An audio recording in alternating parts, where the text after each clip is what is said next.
Hello everybody, welcome to another Zero Streams. I'm Zero, and we're gonna draw some more Pokemon today. Hello Regikingus in the chat. Hello Bronzeleaf, y'all's already here. Nice. Hope everyone's having a good day. We're going to be doing another Pokemon family today. We did the Tailo family last week, so I think it's time to continue on with the Wingull family. Come on, me. Wingull's a cutie. It's only 2 feet tall, which I guess is actually quite tall for a bird, unless they're talking about the wingspan, in which case it's rather small.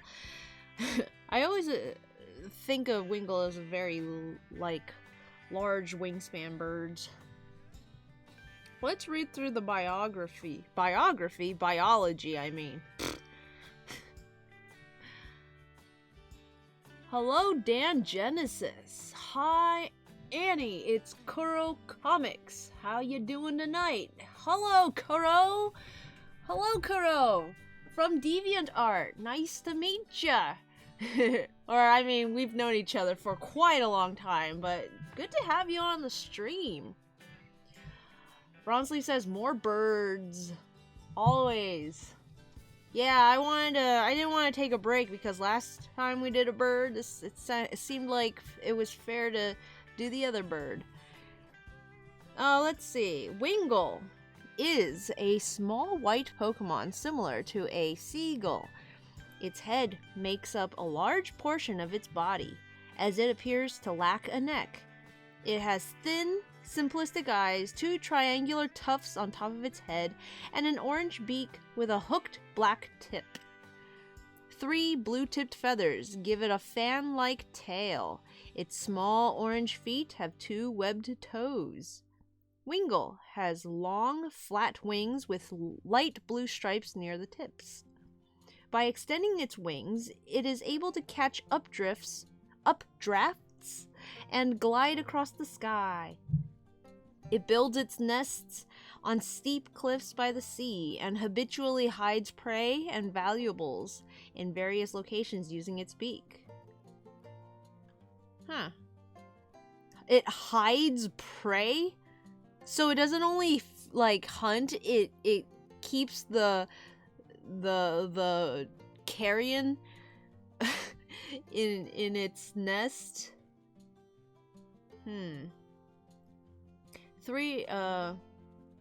Let's see. In Alola, Wingull's main predator is Talonflame, which attacks and catches them with powerful kicks.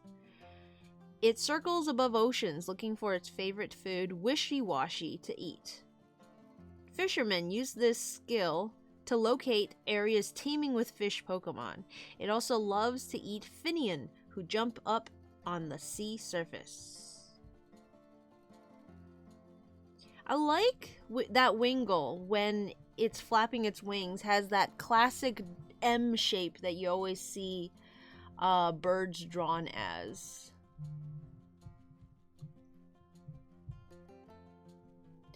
Yo, it's Gavin! Gavin in the chat. Hope everyone's having a great day. Let's see. Of course, we know the most famous Wingull in Pokemon history is Pico from Hoenn, from the Hoenn games.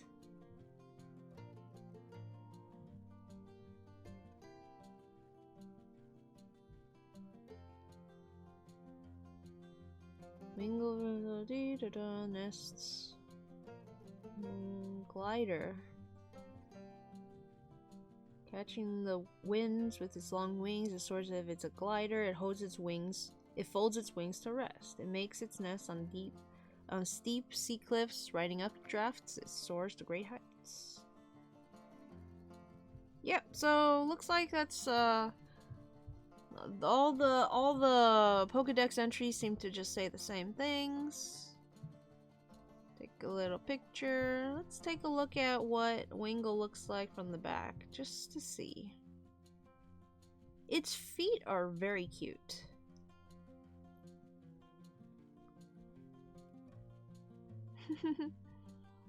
I really like the black and white sprites. The tiny little animation that they add to it really adds something.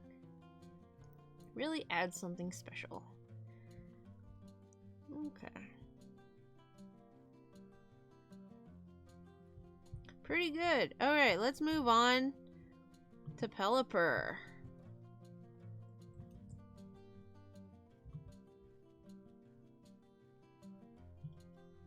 Pelipper's wing feathers look like fingers, and I'm not here for it. Gavin says, I also like this Pelipper from this fan anime series called Manifest Hearts. Be right back. Gonna finish cooking dinner for the fam. I like, Bronzeleaf says, I like Wingull shiny. It's green, isn't it? I was just looking at it. Yeah, it's like this nice lime green. Eee. Go away, ad. Yes, I am a fan. It has some of the lime green Pokemon shinies are very good. Alright, well, Pelipper isn't all that taller than Wingull. It's like almost 2 feet taller. So I'm assuming, because Pelipper looks so much bigger than Wingull, in terms of like wingspan, I feel like it's gotta be height, right? It can't possibly be wingspan that it's measuring. Now the question about Pelipper is it like, I might find out by reading the biology, but is it like a real pelican where the whole mouth chin area here is empty and like can be filled with water, or is this pink part here actually the bottom of its mouth, like its tongue, and it basically has a normal sized beak thing, and then the rest of this is like its actual body? Because it continues all the way to its tail. The whole bottom continues as beak. Let's find out. Gavin's back. Wow, you really finished up dinner very quickly. What did you cook, Gavin? Alright, let's read the biology. Pelipper is a pelican-like Pokemon whose head and bill make up the majority of its body. It has white feathers with a short blue crest on top of its head. There are 3 blue digits on each of its wide wings, and it has blue feet with 3 webbed digits. Each eye is made of 2 black semicircles with a horizontal white line between them. Its large yellow bill appears to extend along its underside. Inside Pelipper's bill is a throat pouch that it uses to carry eggs and small Pokemon, and is large enough to fit a small child in. Pelipper's only 3 and 11 feet tall. Oh, I guess. Are there can children? I guess I'm assuming they're talking about like kindergartners. Skimming across the top of waves, it scoops food from the sea and swallows it in one gulp. It can swallow up to 30 wishy-washy in one go. It builds its nests on steep cliffs facing the sea. Young male Pelipper are in charge of gathering food and bringing it back to others at its nest. It can also be seen bobbing in the ocean while resting its wings. It loves to eat abandoned love discs that are too despondent to be wary near the sea surface. What? Abandoned love disc? Like, abandoned by trainers, or abandoned by their pod, or... I have questions. Gavin said, well, I had to get some Salisbury steak from the oven and microwave mashed potatoes and peas. About to serve myself. I hope you have a lovely meal, Gavin. Let me take a look down here. Here.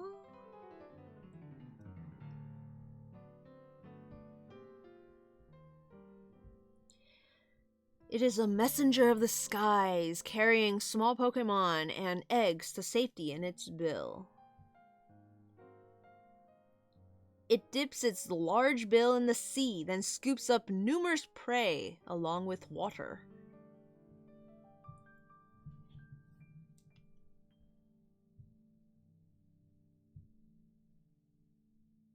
It places small Pokemon into its spacious beak and carries them around. No one knows where it's taking them. Oh my goodness. Gathering food is the work of young males. They store food in the capacious beaks and carry it back to others waiting in the nests. Interesting. With with real pelicans, I know that they have capacity, but it always feels like they're gonna the beak skin is gonna like rip open. At least with Pelipper, it feels how do I say it, sturdy enough to carry a small child. And as always, I tend to say that Pelipper reminds me of the shape of a toilet. And that's just how it be.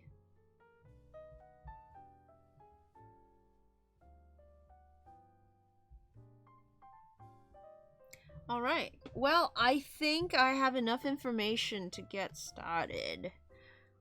Let's open up Clip. Let's grab our 2 screenshots. Open with preview.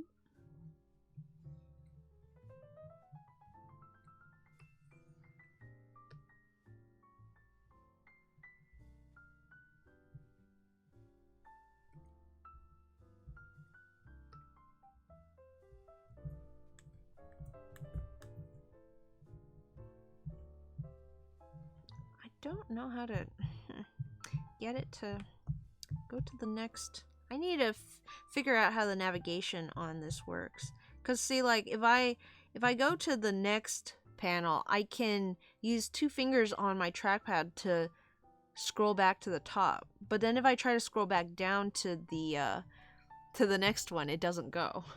So I don't know why. Let's open. I know just which one I want to open. So I'm going to open number 5. This is the Zigzagoon family. So I remember doing this at one point. And when I was queuing up Pokemon families to post the other day, I realized I had apparently saved over this one. So I didn't have the large version of this anymore. And so I this week I went and redrew this. I had a screenshot of the finished product, so I used that to recreate it. But I'm gonna delete all the layers. I'm going to save this as number 10.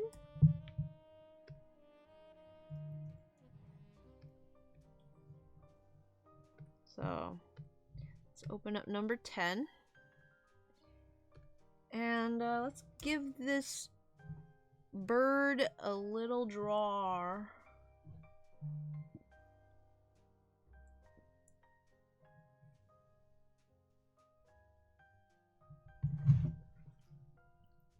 Hello, Tails! Tails is in the chat! Thanks for coming!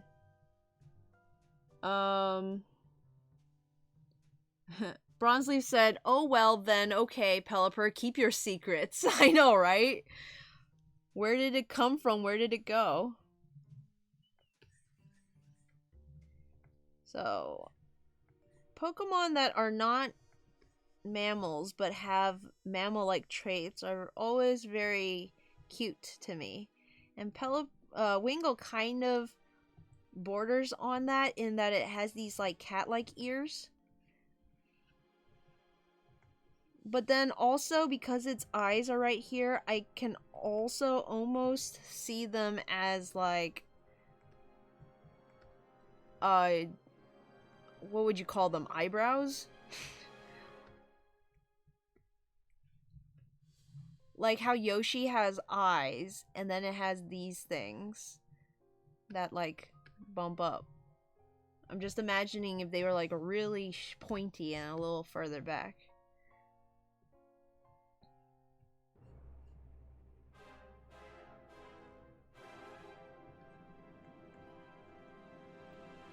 Pelipper has a big beak, but Wingull's beak is nothing to sneeze at either. It's like almost the same size as its body. The imp is loose in my chat. Oh no, somebody catch the imp.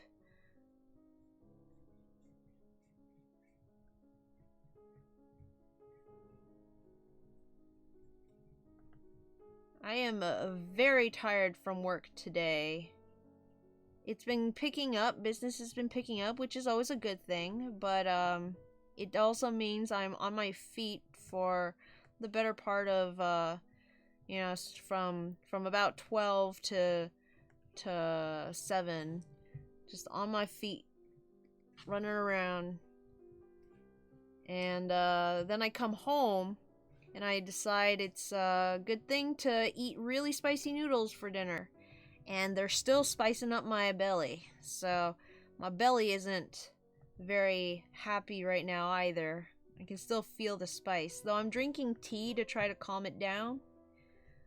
And then on top of all that, my head hurts for some reason. I'm assuming because I didn't sleep last night and because I haven't been drinking much water. So that one's on me. But honestly, it was worth it. I was up late last night reading webcomics. Last week I just finished, or I guess I should say this weekend, I just finished reading Sleepless Domain, which Tails actually recommended to me. Very good webcomic, by the way.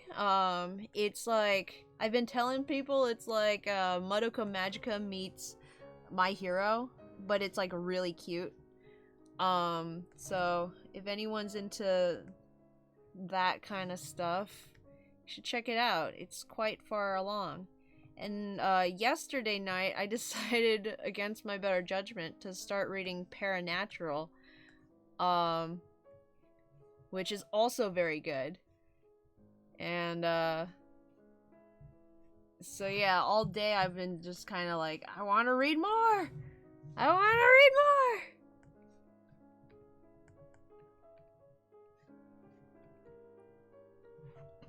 Makes me really want to practice my humans and like try and draw kids better.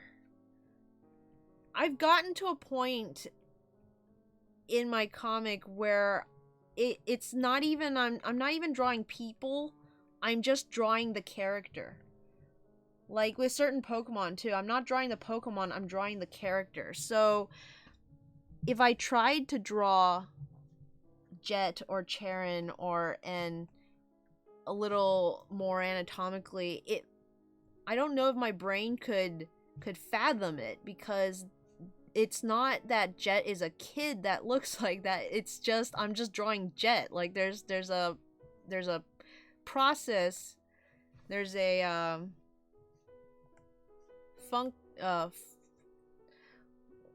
I guess process is a good enough word that I go through drawing her, that if I change it up, it doesn't feel like Jet anymore. But as I do them now, it feels a little restrictive, because I can't quite get certain poses right. So yeah, I gotta think about it. Bronzeleaf says, I'm doing a Nuzlocke on Omega Ruby currently, and I was kind of hoping to get a Wingull. Wingull are pretty common, I believe, aren't they? I can't remember where you can get them other than that spot right outside of where Pico is, or Pico's master, I guess. But I don't remember if that's like a catchable area, because you know sometimes there's an area where there's a lot of Pokemon there, but you can't get to it until you've passed through another patch of grass, and if you catch something there, you can't get anything. This looks weird. Oh my goodness. Oh my goodness. I don't recall if I've ever drawn a Pelipper. It looks a little strange. I have drawn a Pelipper. I remember now. It was in one of my Jello drawings. It's always been a very strangely shaped Pokemon.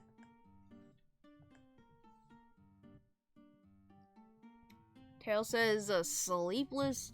What tea are you drinking to calm it? Well, I only drink one tea, and that's the cheap giant brand black tea that tastes like water, essentially. But I put sweetened condensed milk into it, and because it's kind of milk, it I'm hoping it, like, you know, it acts like yogurt or whatever and coats my tummy. But mostly I think it's just having something going in to dilute it instead of just having the pain. It's literally like I can feel it sitting there. It's almost as if there's a tongue in my belly and I'm like tasting the spiciness, but in my belly. Sleepless Domain is good. It's very good. Y'all should check it out. Gavin says, to be honest, all my human characters have the same body shape. Yeah, it's hard to break out of that kind of mindset when you it's like there's certain aesthetics that you get trained into like feeling are pleasing to the eye. You know, like a circle is pleasing when it's in a certain, it's done in a certain way. Egg shapes are very pleasing. But if you draw a circle but you like draw it sort of wrong, like a little off shape, like, you know, just slightly off, it's not comfortable to look at. And unfortunately, when it comes to human characters, it can also sort of go into that territory where you're like, I'm used to seeing human characters in this proportion. And then all of your side characters end up having like you put all the unique body types into your side characters. And I think branching out from that can really sort of expand your artistic repertoire once you make that choice. I mean, I certainly have the same problem. I have the exact same problem.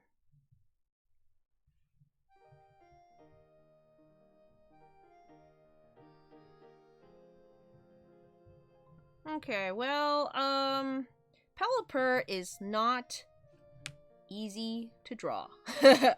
I will say that. It hasn't gone so far as to make me dislike it, but it's strange to start. I I can't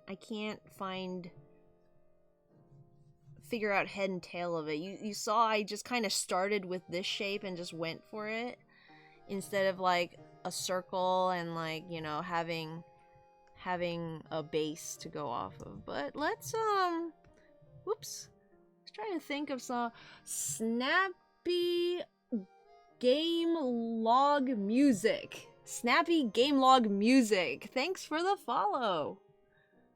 Hope you enjoy your stay. We're gonna start sketching out some kind of illustration. So Pelipper keeps Pokemon in its mouth, right? I think I have an idea, and I might just go with it. It's very rare that I just go with my very first idea. So I might be jinxing it by saying this, but I have a good feeling about this one, and I might just go with it if it works out. But I'm gonna open up its mouth wide. Open up wide, Pelipper.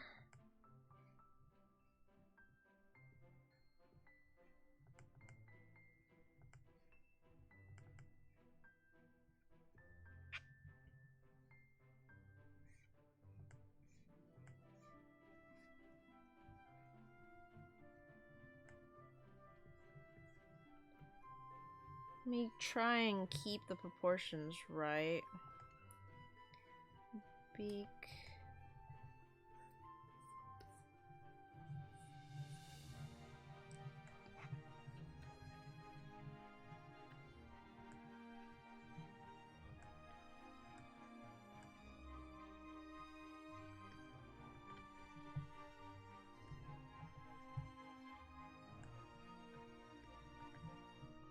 Something like that. Wingull and Pelipper are common in Hoenn. Bronzeleaf says, my baby boy Butterbean is evolving! Butterbean? Is that a Trico? Is that your starter? What's a Butterbean? I wish you luck on your adventure, by the way. I hope you have great success in your Nuzlocke journey.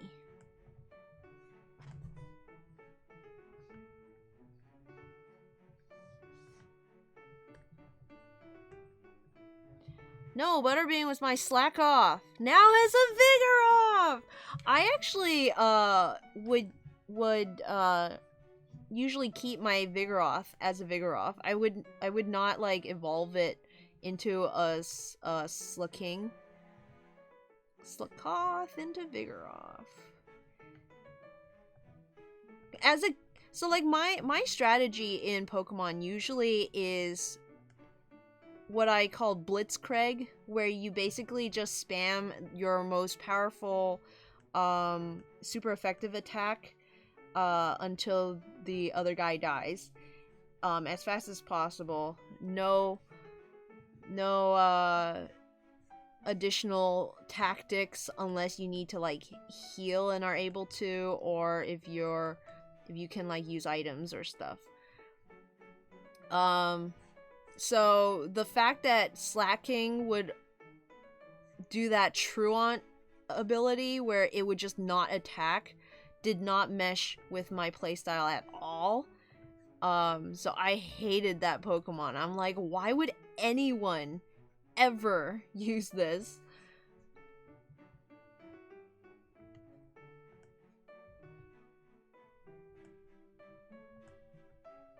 Plus, I really like Vigoroth's design.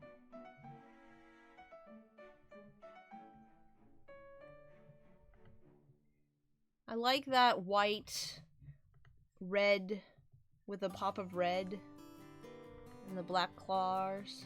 It has black claws, right?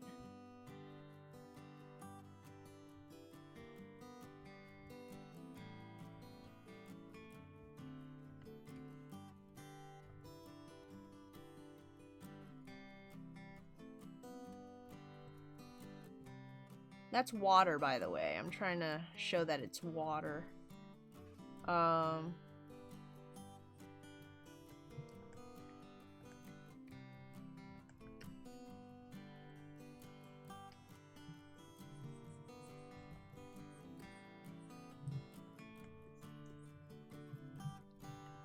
gonna have him standing very upright.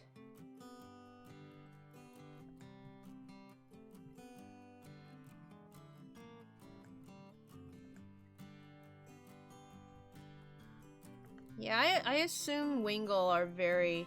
What else can you catch in that area that Wingull appears in?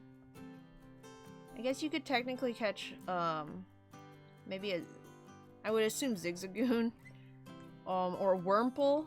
Oh, if I wanted a Wingull and I got a Wurmple instead, I would be very disappointed. I've never been into bug Pokemon.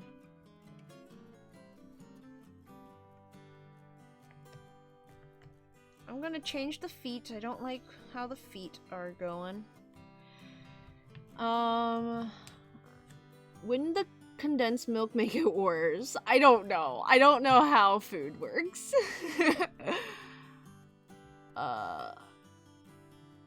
They all have circle heads, noodle limbs, and the body shape of the Volt Boy. You find a standard body type that is pleasing to draw or like to look at, and then it's hard to break free from it. But you gotta, there's so much variety out there.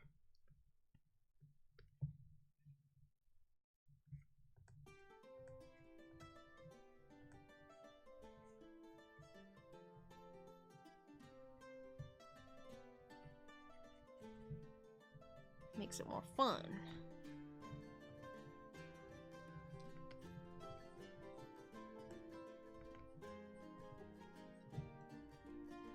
I don't have a lot of story ideas that center around a huge cast of human characters.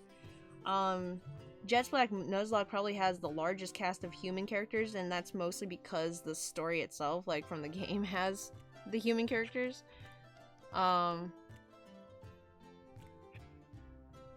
But having read Sleepless Domain and Paranatural recently, I've realized that I really like human characters.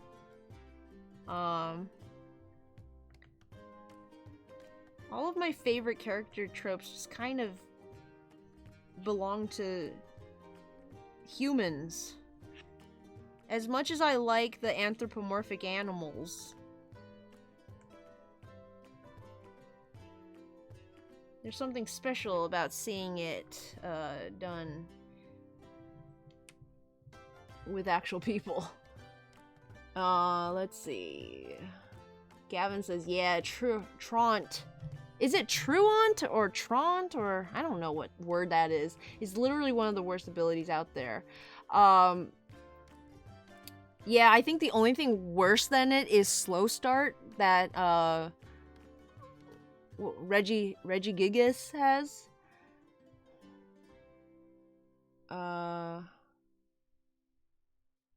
Bronsley says, me, I do that. I don't see the point in buffing moves. Gavin says, oh, so me just spamming my best move? I usually do that. Bronsley said, I give my Pokemon such good names and reference to other things. Then there's Butterbean. Butterbean is a good name. Makes me think of Butterbur from, like, Shaman King. I don't know if Butterbur is, like, a real plant, but, I know it from that manga. Bronzeleaf says, Tailo, Wurmple, Zigzagoon, all in the same area. I'd take a Zigzagoon or a Tailo, but not a Wurmple. Gavin says, speaking of not evolving Pokemon, I think the actual challenge started when I talked to Mars. She gave me a bad time, and Briar had to do the finishing blow with a quick attack. Ironically, I've had 2 deaths, being Tulip, my Beautifly, and a hiker using rollout, and me not wanting to lose anyone else, so I sacked her off. Then later was Mocha, my Zigzagoon. Bronzeleaf said, who died? Mocha died to a crit echo voice while training. Gavin says also Eterna Forest isn't doing me any favors, but I did manage to get Briar to level 30, so she can hopefully beat the gym. Not even gonna bother grinding Cedar for the moment. Isn't Cedar the one that needs the grind, though? Like, didn't you say Cedar's, like, underleveled compared to Briar right now? Gavin's doing I guess you could call it a cast lock. But it's not a Nuzlocke. It's just kind of a fun thing where he's gotten a Mudkip and a Trico and named them after the characters from Finding Your Roots by Mouse with the dinosaur tail. Mouse with the dinosaur tail. And he's just kind of playing through Sinnoh with them for some reason. Which is, it's a rather fun idea.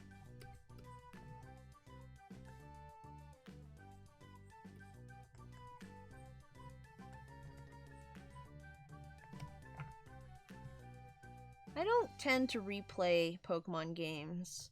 My style of playing is one file forever. So I've never really understood the need for things like Dupe's Claws and like skipping cutscenes and stuff, because I would always just experience it once, you know?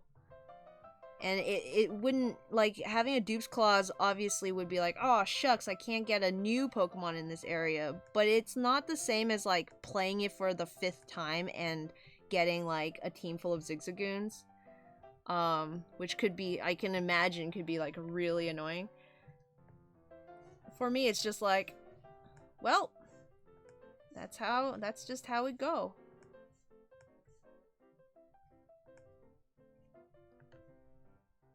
So I went and borrowed from a friend of mine a proper DSLR camera, and was able to hook it up through the game capture card that I got. So I think we're all set to stream Inktober stuff next month. Hopefully.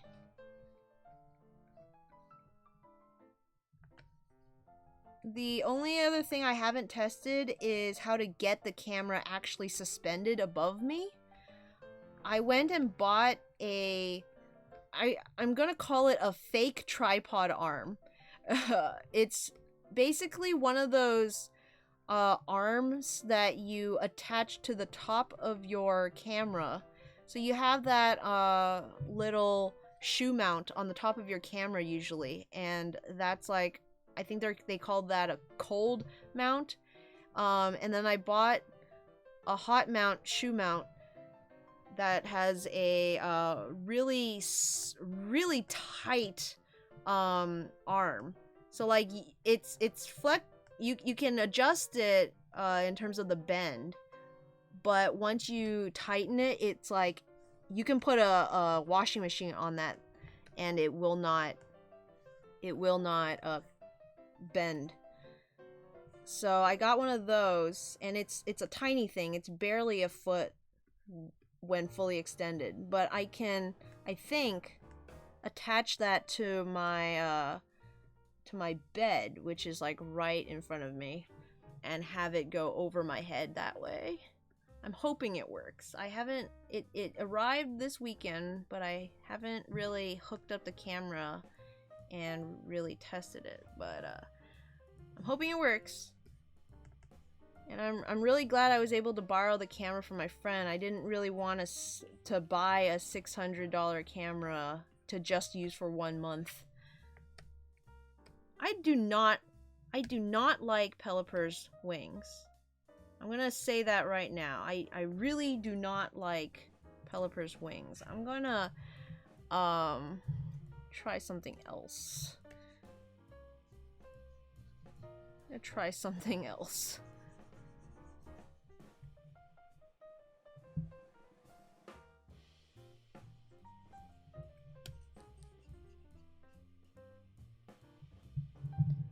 problem with birds has always been fitting the wings in the frame.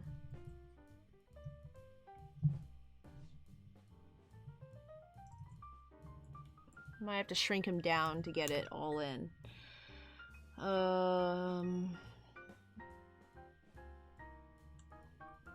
Yeah, Gavin says, yeah, but I'm not gonna try to use her at the grass gym unless it's dire.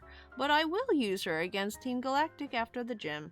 I probably had too much time on my hands to think of such a stupid challenge, but I felt like defeating Cynthia with only Cedar and Briar, so here we are now. Oh, okay. I had assumed it was because you wanted Baby to kill God, but now that I think about it, I guess you don't really get to fight Arceus in the normal run, because it's like a special event Pokemon, isn't it? But Cynthia, I guess, if God isn't available, I guess Cynthia is the next best thing.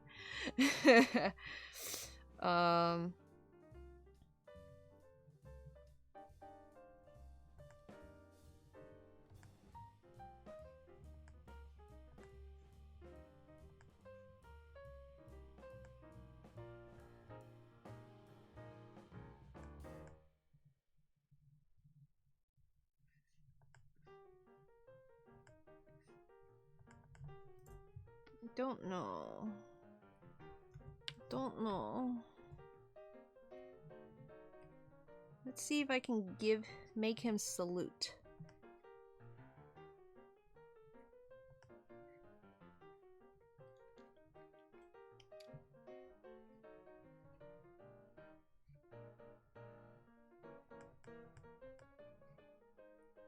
Of all the Pokemon with giant hands, I don't often think of Pelipper, but I should. Pelipper has some humongo hands.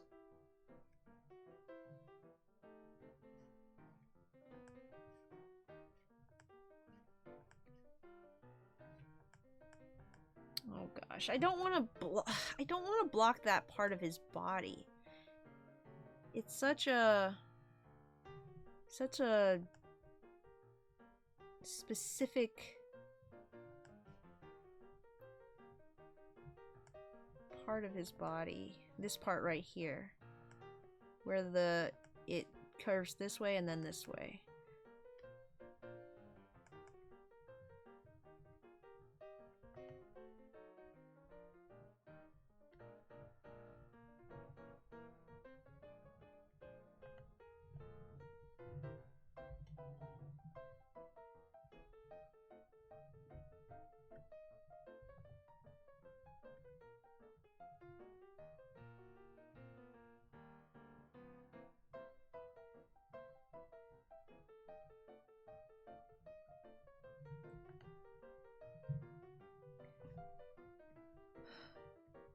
I don't like his sausage fingers. I don't like how they look so round and like not feather-like.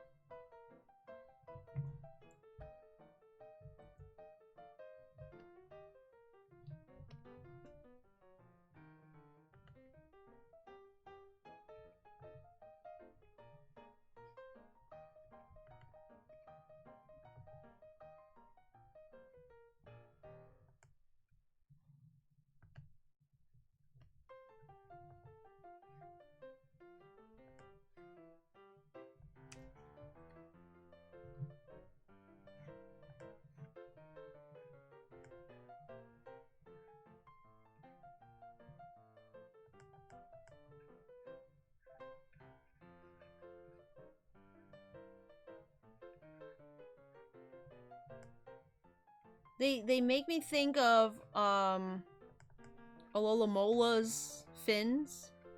Alola, I think I'm saying that right. is another Pokemon with very big hands that I don't often think about. Pokemon with big hands. That's the next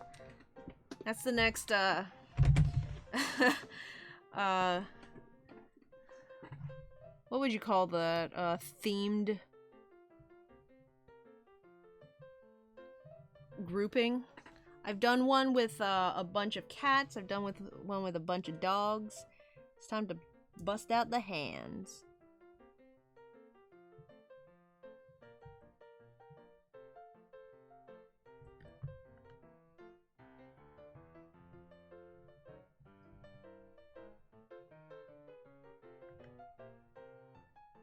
Trying to move it up further.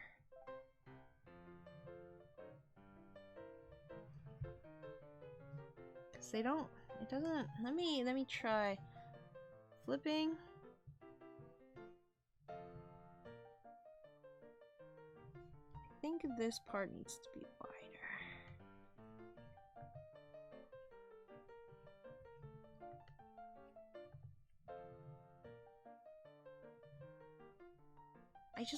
I wanted to be coming out from here, but then I wouldn't have enough space. Maybe I can push it back. Because I want it to be coming from here.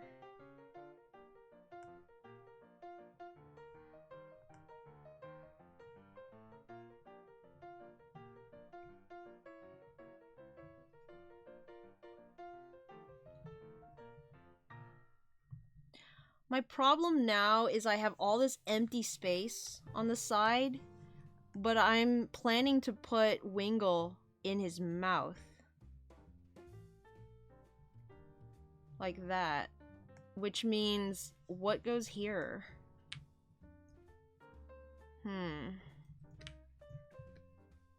I can at least bring this in slightly, so I can move him over. Now he's at least centered, so it's not as weird.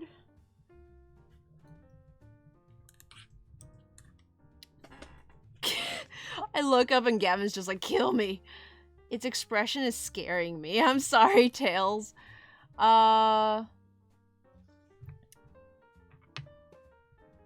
Let's see.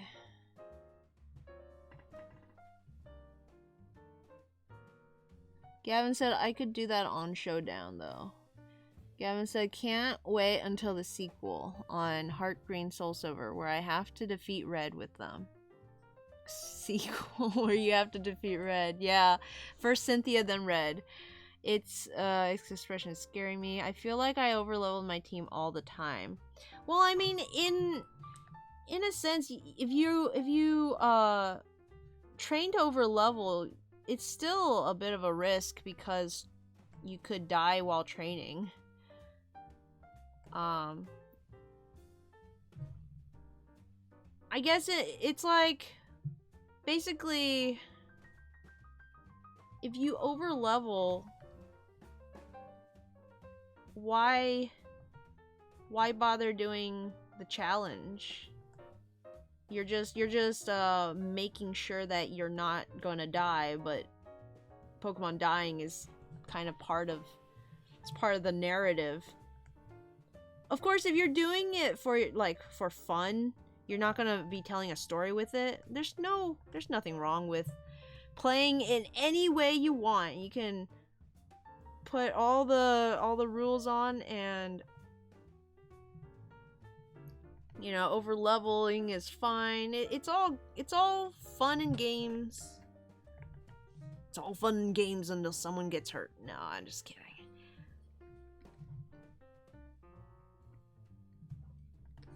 But when I'm reading a Nuzlocke, I expect death. I expect blood. And very few Nuzlocke comics have made their way to my favorites list without some loss involved. often I'd be like, oh, this is a good run, but man, why, where was, where was the Nuzlocke in this Nuzlocke? That's like watching a romance and the couple never gets together. Oh wait.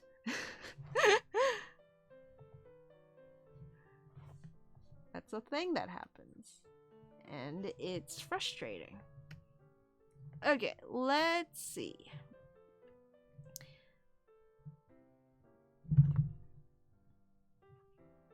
Now I'm a little confused about the size because I always thought, okay, if this is Wingull, right? Let's say this is the size of a Wingull. I mean, a Pelipper. This is Pelipper. I always assumed Wingull was like this small compared to it.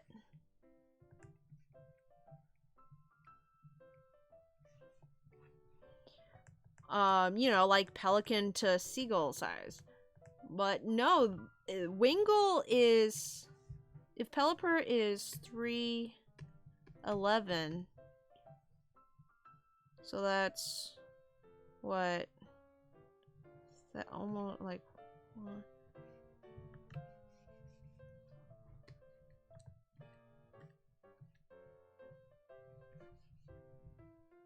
Then Wingull is about this tall. You know, that's not, that actually makes kind of sense. Why does it look so, oh, you know what? It's because I'm stupid with numbers, and because I see the 3, even though it's next to an 11, I'm like, oh, it's only 1 foot taller. It's not that much bigger, but okay. I'm just bad with numbers, you guys. Don't mind me.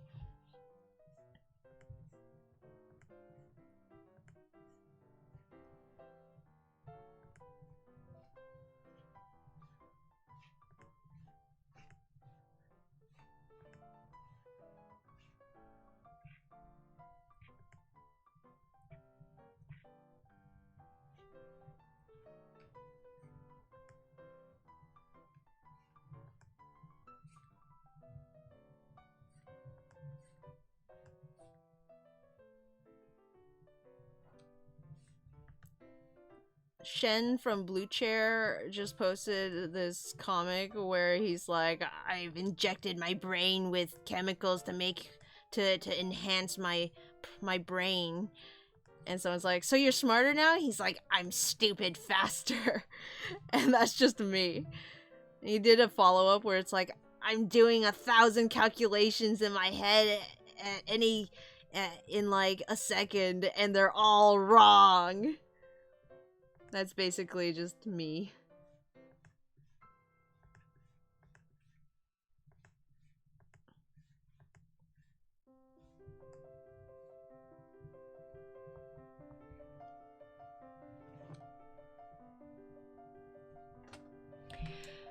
Dead Wingull, lol. No, it's not dead!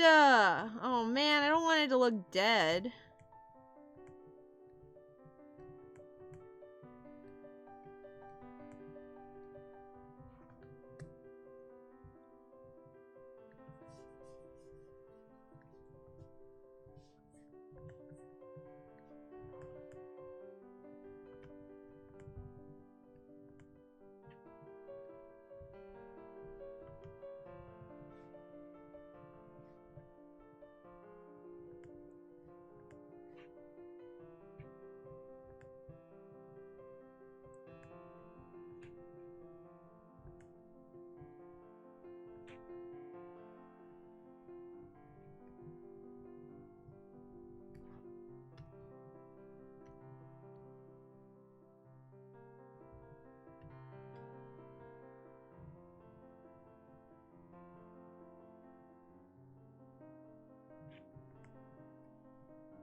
This kind of breaks one of my rules about with the Pokemon, in that the Pokemon families, in that I want to try and show as much of the Pokemon as possible, and putting Wingull in the mouth like this makes it so that I can't show off its, like, most of its body, basically. Its tail feathers, its feet.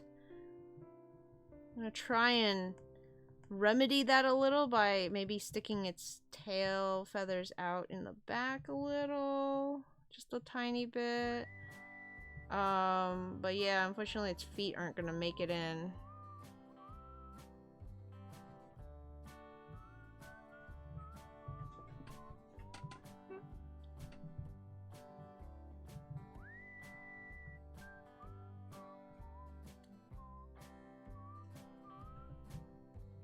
Huh. Oh boy, a Magikarp.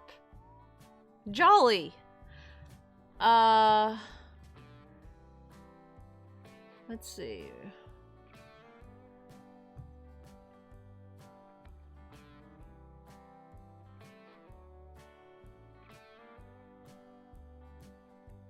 Braun says, I always get my teams to 65 before the E4 in Pokemon games because it's close to what the highest level is on the champion, so it's not absurdly over level. I mean, it's better than being under leveled. Gavin says it's all fun and games until I off myself because I can't get past Cynthia's Milotic. Chico said, oh, hi Chico. More like a nose lock. Tail says, I think it's the eye. Because it's like staring right at us. It stares into your soul. Gavin says, well, you'll be in for a treat when I start my comic. There's gonna be so much death because I suck at training. Oh boy. But if it's like gratuitous, then it kind of takes away from the impact, you know? It's gotta like mean something. If it's just the comic like killing off Pokemon left and right, it kind of loses it goes the opposite problem where it loses impact. Okay, let's I don't know. I think I'm gonna go with this. Maybe if I bring the wing out, like he's kind of swinging it forward.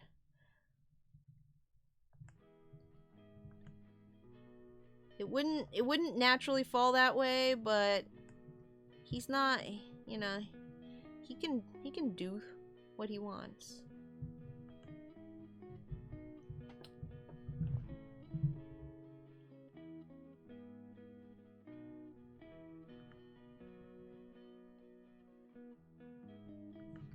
I don't know, it looks a little weird.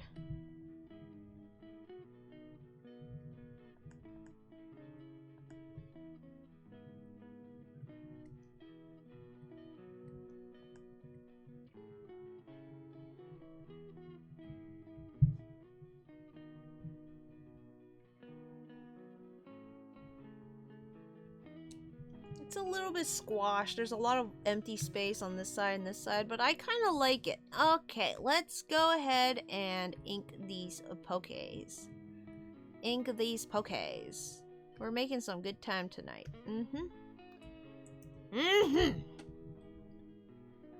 The eye is a little strange. It kind of makes me think of the Dream Eaters from Kingdom Hearts. What's it called? Dream Drop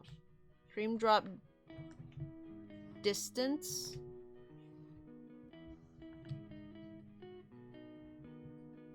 The way it's like a weird math symbol.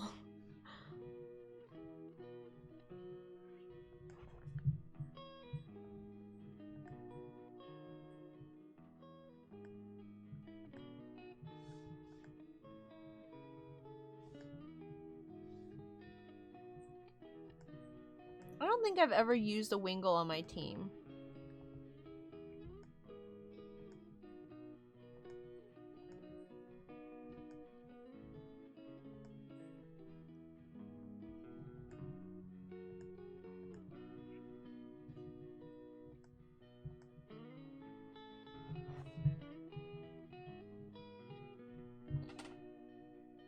Da, da, da. I wonder. Gavin says, well, wait. Chico says, I wonder if Pelipper's gonna have the same ability as Cramorant. It could, yeah. Probably should. Bronzeleaf says, I can fish. Chico says, dead Wingull. Bronzeleaf says, oh boy, a Magikarp. Bronze says, wait, there's not a Pokemart in Dewford? they don't participate in capitalism. Chico said, why so grumpy? Birds can't smile, I guess. Gavin says, try to fish up a Tentacool in a route near Dewford. Trust me, they're pretty good later on. Chico says, same with reptiles. Yeah, they're not very, emotive. Gavin says, you can also fish up Goldeen in Petalburg, too. Bronze says, I need to buy more Pokeballs first, just in case. Wingull looks so bored. Dan Genesis says, Wingull, you imbecile, I'm not a fish. Bronzeleaf says, oh man. Yeah, first try a Tentacool. He's level 5, but okay, it's something. It's something. It's certainly something. You can always go up from there. Oopsies.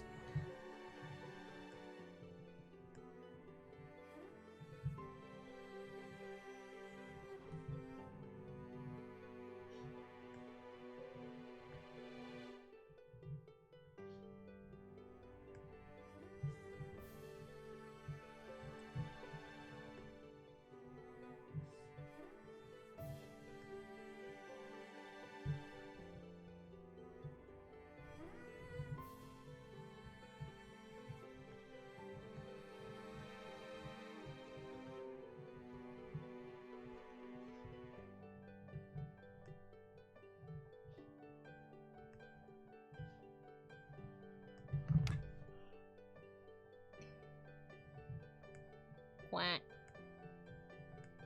Quack.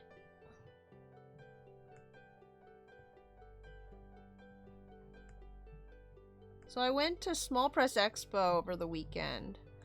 SPX 2019. And saw a very strange thing. It was the This Is Fine dog. It was the dog. It was like a plush of the dog, and there was merch of it.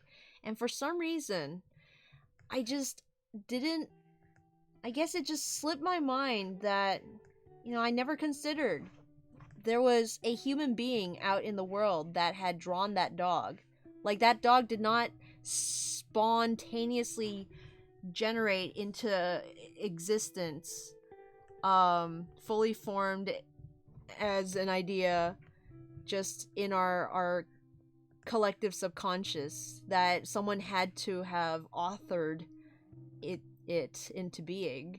And I don't know, like, it shocked me for some reason. I'm like, oh, it's you.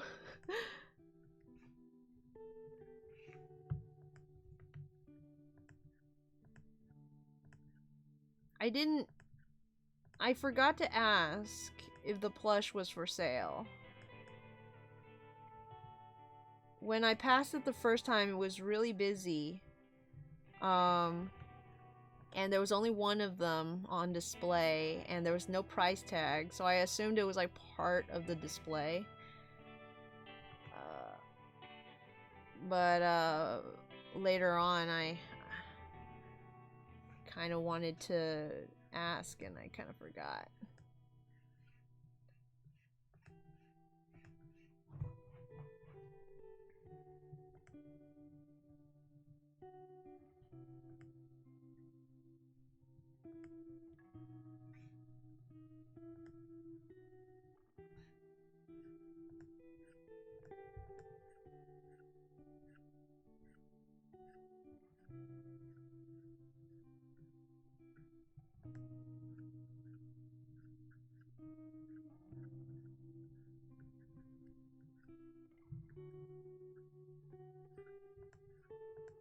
It's like seeing a cryptid or a famous person in the wild.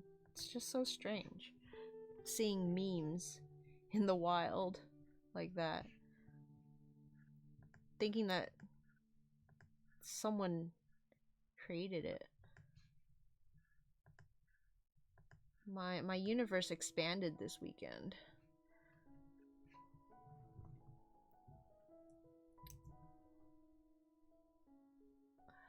Hello, Mouse! Mouse is in the chat. Thanks for coming by, Mouse. Good to have ya.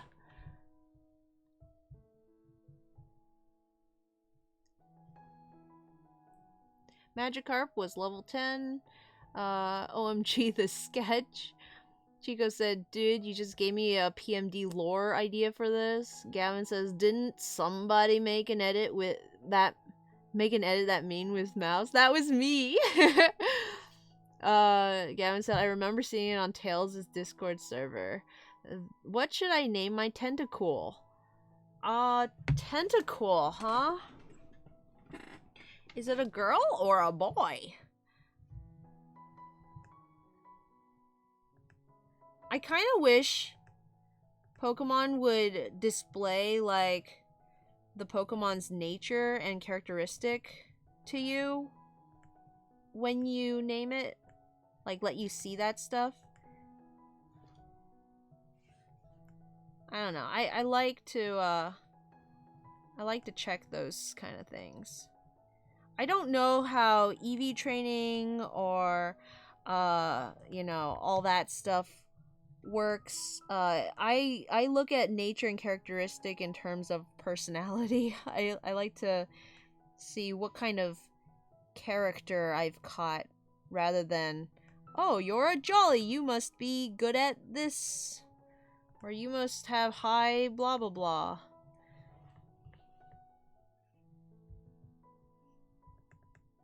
Tentacool. Name it, name it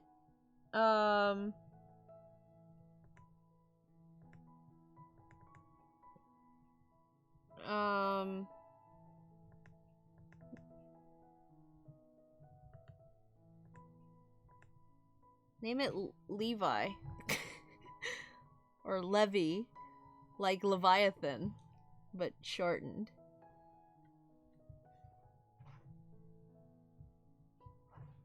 Name it, Calamari. If you like food theme names.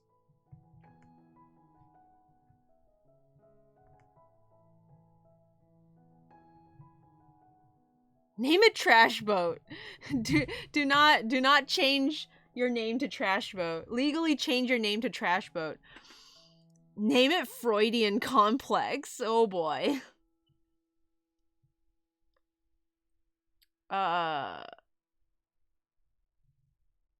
Let's see. Yeah, I did the edit of the This Is Fine dog, but instead with Mouse in a monster house. Yo, it's Mouse in the monster house.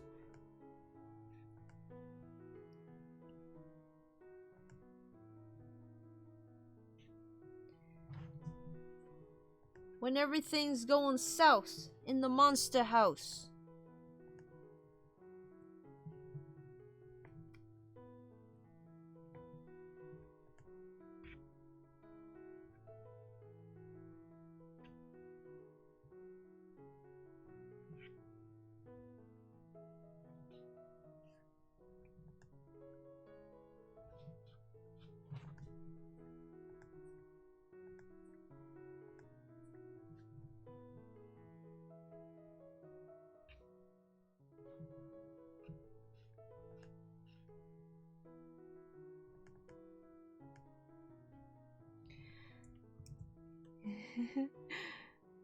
Calamari. Gavin said, yes, somebody finally got that reference. Gavin, my dude, I do not watch regular show, but I did see one episode, and it was that specific episode. That is the only episode of that show that I've ever watched. I don't remember if I even saw the whole episode. I really like the name Mordecai. And I like how they animate his mouth when he speaks. After watching just like a clip of him, I will start making very prominent O's with my mouth, just imagining.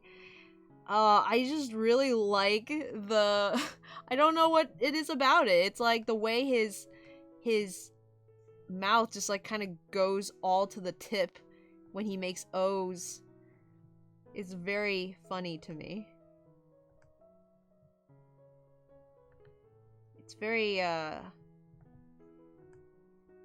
mesmerizing watching his mouth lip syncing. But yeah, no, I got you, dude. I got your reference. I have a Pokemon in Pokemon Go named Trash Boat. I can't remember which one it is. I kind of want to pull it up. Oh, yo! Hey, if anyone's still playing Pokemon Go, Unova is being added now. I think you can... I don't know if you can catch the whole deck yet, but I know you can definitely get Lillipup, and you can definitely get Patrat. So, can't wait to add Fire Dog and Little Dog and Lily to my team.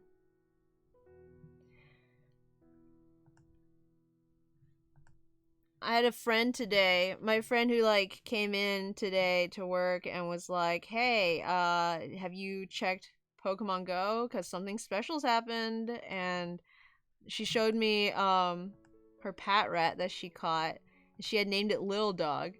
But like she told me Patrat's proportions, like the official proportions, now look very strange to her because it looks nothing like Little Dog.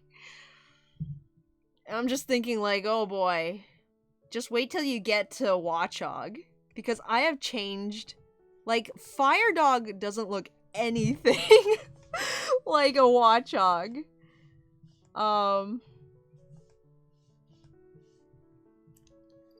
I don't know what happened. I didn't do it on purpose, I don't think. It wasn't like I sat down one day, I'm like, I'm making him look nothing like a Watchog today. I don't know what genes he would have to make him look like that. I may want to like go through someday and like poke around in the egg groups and maybe like, I mean, logically, Fire Dog would be sired by another Watchog, I mean, or like a Patrat. Like in universe wise, he comes from a very long line of just Patrats. The Patrats stick together. Pack sticks together. You don't really you know, maybe he was adopted, I don't know. Maybe he like they found him and took him into the pack, and maybe that's why he has the Wanderlust and left and instead of the others. I don't know. Maybe he has some Purloin in him. I assume Purloin would be part of the egg group. He kind of has those like pointy ears. Does Watchog have pointy ears? I don't recall. But yeah, I would assume it's just Watchogs for days.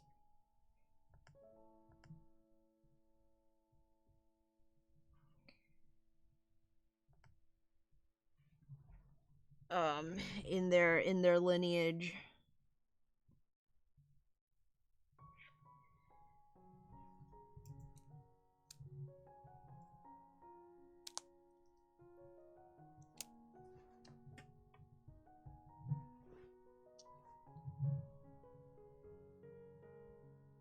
Braun says everyone on my team is male. Sorry guys, I just realized I'm doing that thing again where I draw like directly under the chat, even though I have a lot of space on the other side. I need to get better at that. LOL, you should check it out. It's such a good show. That's actually pretty funny for a kid's show. I love the amount of dirty and mature jokes they get away with. Mouse says most kid shows are funny. Okay, dirty jokes should get out of kids' animations though, LMAO. Bronze says, I know you can get Pied of too. I saw some posts on Twitter with it. Mouse says, but this is probably not the place for a justified rant on the kid animation industry's porn problem. Oh my goodness, Mouse. Gavin says, dang, I kind of like dirty jokes since it makes it better to rewatch shows and see what you missed back then. Yeah, there's a serious problem in that industry. Mouse says, I think those show creators have just gotten way too carried away with their adult subtext, LMAO. Gavin says, it kind of makes me nervous since my little sister wants to work for the animation industry, but it's very creepy and sketchy with what they do in that industry. Mouse says, yeah, when you get a kid show where a kid, oh boy. Yeah, I'm the pizza guy. I am Troy? Was that his name? I used to watch Community, you guys. I have a problem with watching shows where I just can't stop. So I have this fear of starting new shows because I know my character and the lack of sleep that it entails.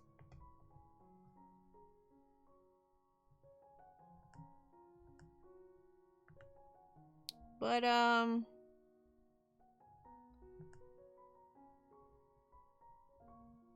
dirty jokes can be funny, but like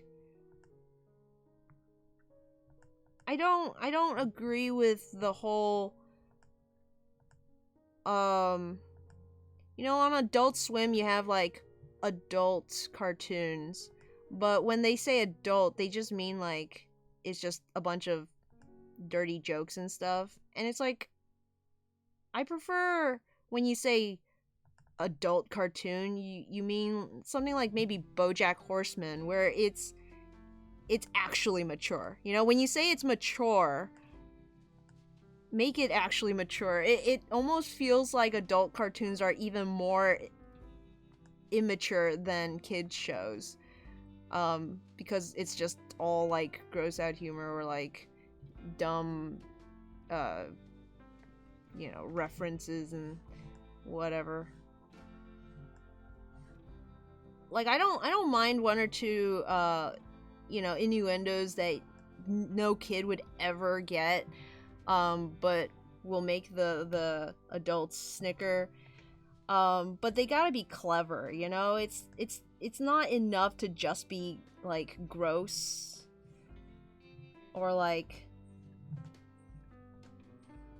have stuff like that. Like, put in jokes for the adults, yeah, but make us work for it. Make it actually funny. There are ways to be funny about it.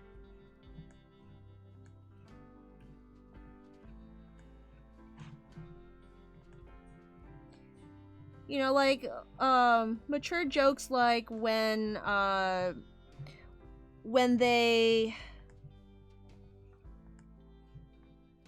like in Madagascar, when Alex the lion and Marty the zebra are like running along the beach towards each other in the first movie. So they're like they just got stranded on this abandoned island and they thought they were alone, and they, from the distance, they see each other and they're like, oh, it's my friend.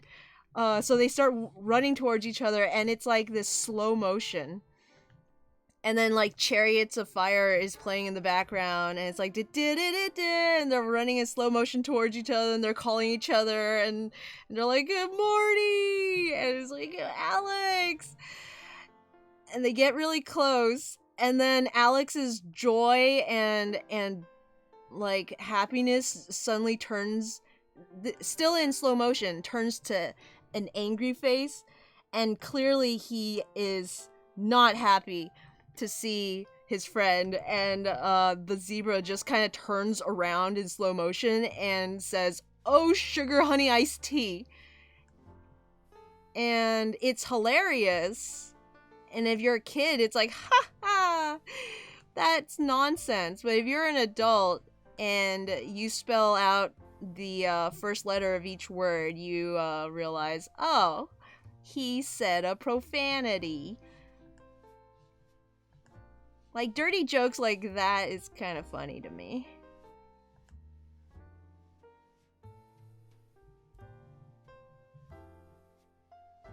Sugar honey iced tea. Because it's still funny even if you don't get the reference or the joke. Though I usually miss them myself anyways, until like a YouTube channel points them out. So, you know, if I can't catch them, then it's fine. It doesn't bother me.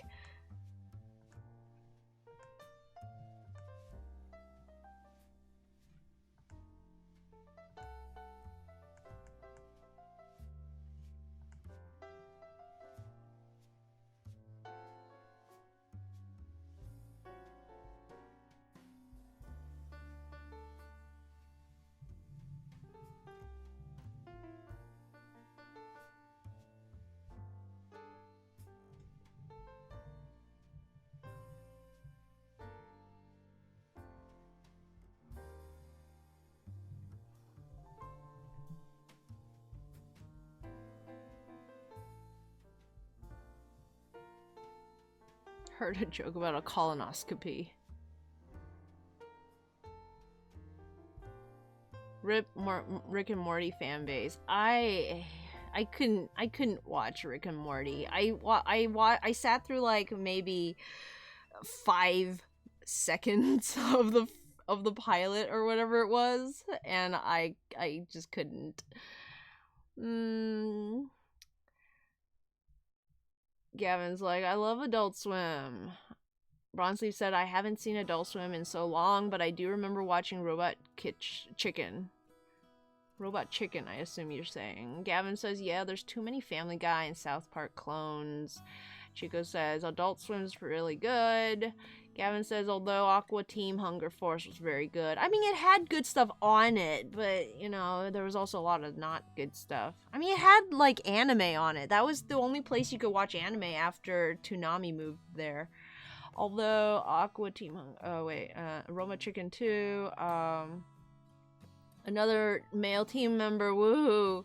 It's a reverse harem. There's debauchery here. Gavin said, my favorite innuendo is from Ed, Edd n Eddy, when Ed is wearing an octopus costume, saying that he's an Oedipus. Oh, man. Mal says, I want to say that I don't mind the kid v adult show rating system as it is, because it's just designed to tell kids what not to watch, since adult content has lots of cursing or sexual content usually. But I do mind when people confuse that rating system for what shows are mature TM and what shows are stupid kid stuff TM. Because the rating system was never designed to tell you what content to watch if you want philosophical discussion. It's just designed to turn you away from the tits if you turn away from them. Bronzeleaf said, dang, I actually put kitchen instead of chicken, LMAO. A show's maturity has nothing to do with whether it's rated G or rated R. I mean, just look at some of the old cartoons that are rated G. They are... Ooh, there's some stuff in them, you know? You got your, I'm pretty sure most of Don Bluth's stuff back then was rated G. You have, like, a Last Unicorn was probably rated G. Everything was rated G back in the day, you know? And ratings even change. But yeah, people, like... thinking a higher rating means quality, more quality. They got another thing coming. they're missing out. I'll say that. Yes, sirree, Bob.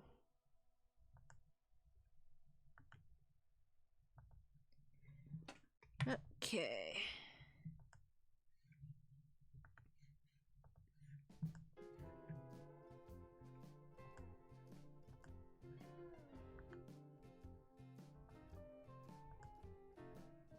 Sausage fingers.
Gavin says I watched it before season 3 came out, but the fan base went on a downward spiral.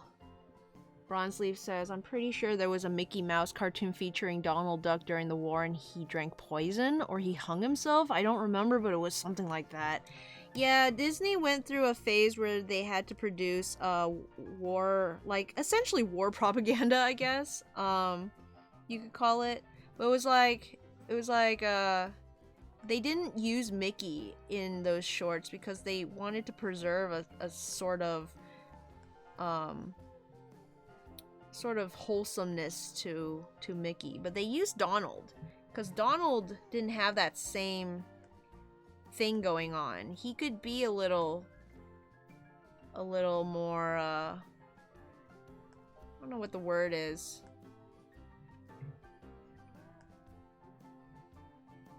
Edgy. You know, because he's got the temper, he's got the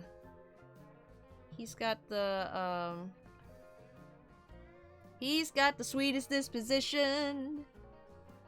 I don't know.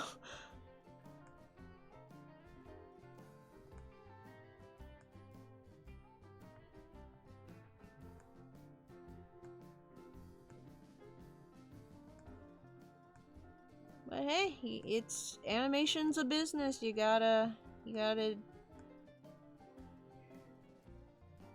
make the money.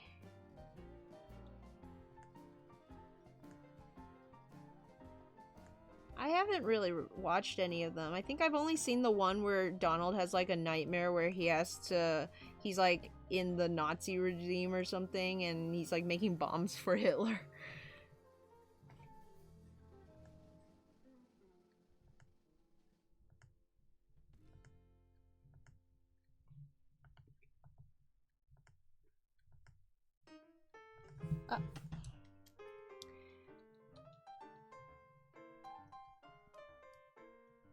Tails says, oh yeah, the ending hinted he wanted to end it all. OMG on ratings. If you watch old horror films, many of them are rated R for stuff no one would care about today. Like, there was one rated R for blood that was barely seen in black and white. I think, didn't Psycho? Was it Psycho? Or... no. Was it... what was the Hitchcock one where, like, it, the guy, like, stuffed birds and stuff, and the lady was, like, in the shower or whatever. They, like, the rating went up on that movie because they showed a flushing toilet. Like, they actually showed the toilet, and it was, like, fleshing, and that like boosted the rating up.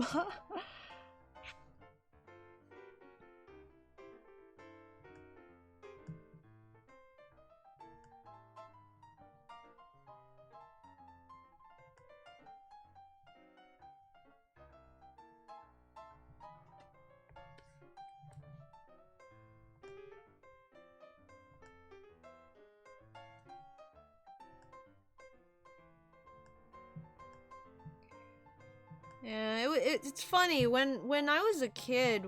It's not like we didn't watch things with profanity and with like innuendos and humor like that. We just didn't let our parents know because we knew we weren't supposed to watch it.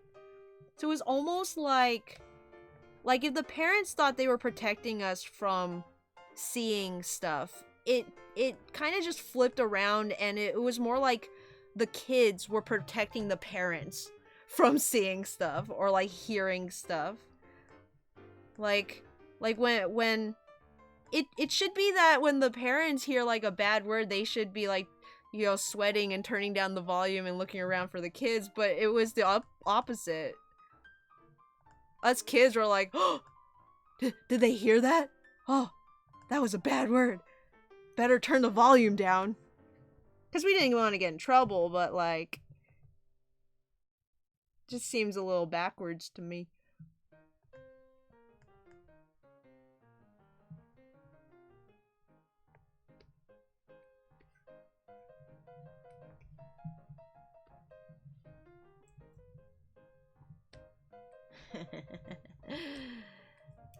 Pelipper and Wingull. Let's color these boys in.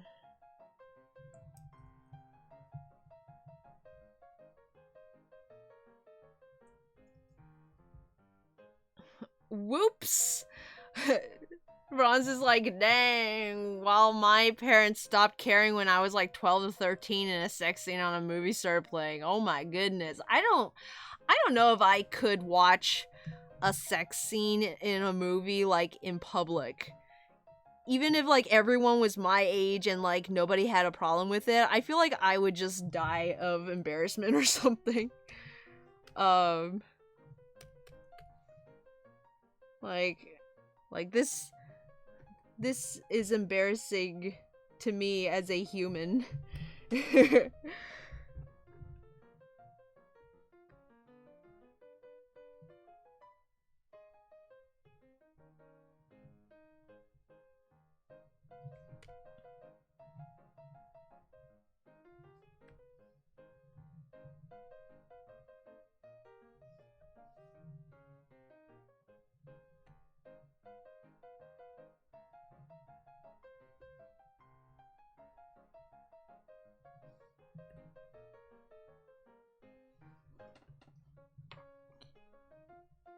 Yeah, it was Psycho. Okay. For some reason, I said Psycho, and then my brain was like, no, that's American Psycho. That's a different movie. I'm like, oh, you're right. Psycho isn't a movie.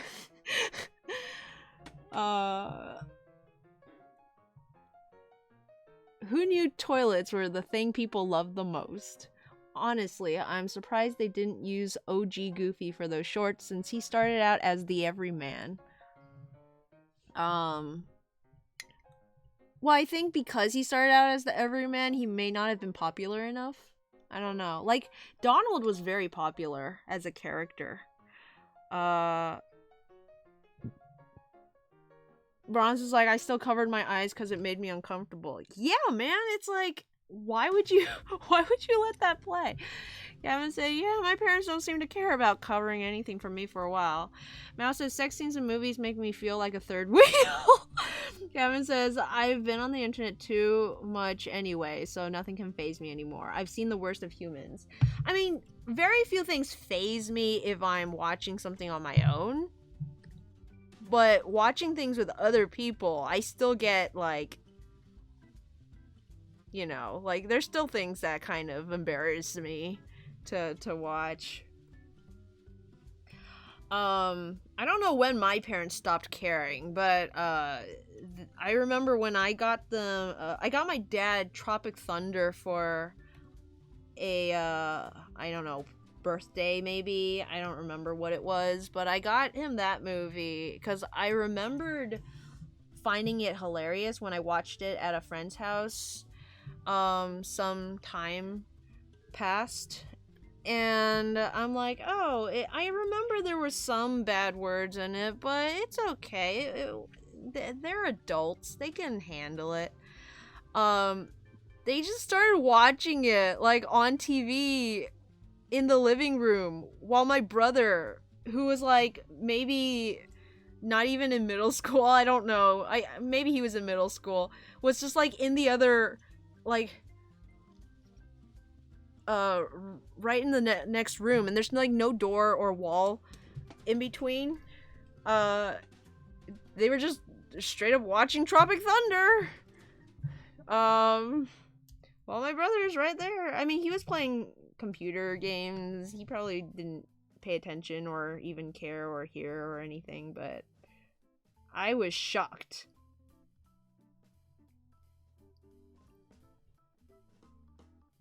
I was shocked. Maybe they didn't realize it would be that kind of movie, but come on, it's got like R on the rating. It's clearly oh man. In any case,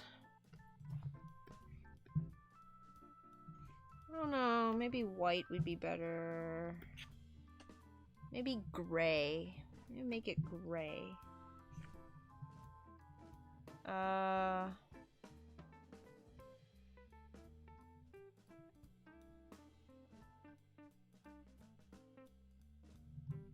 Let's put a little bit of shine on that bake.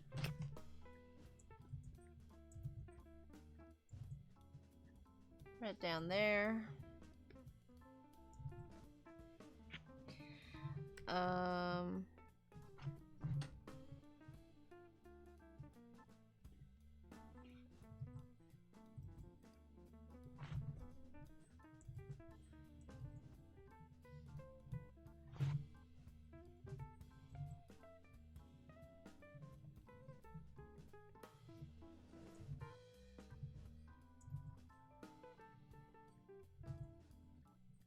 Yeah, I don't know. Like, I have friends who use bad words all day long, and I'm fine with that, but for some reason when I hear my little brother use a bad word, it's just very strange. I have the instinct to chastise him, but I'm not his mom, so I just kind of leave it alone.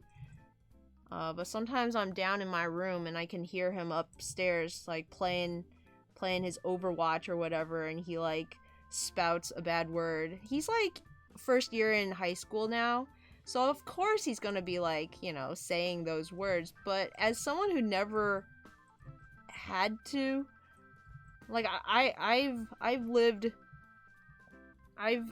gone around the sun many times without these words.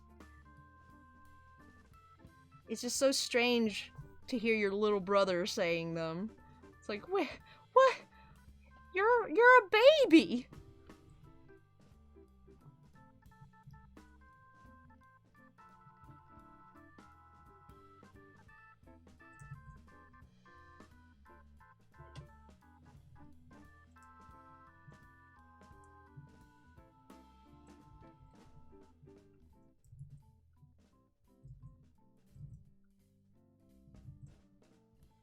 To be honest, all words mean nothing to me. You can say some of the most vulgar things and I wouldn't really care. I usually joke about that stuff with my peers, so it's completely normal to me.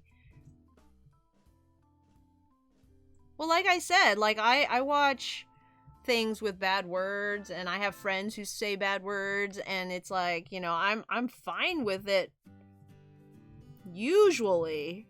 But when I hear children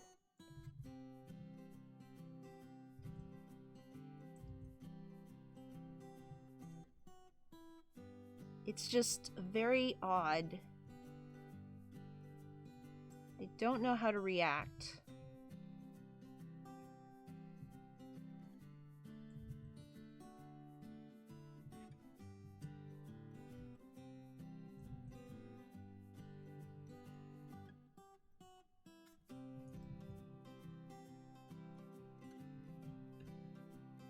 I can only hope that they aren't being used maliciously.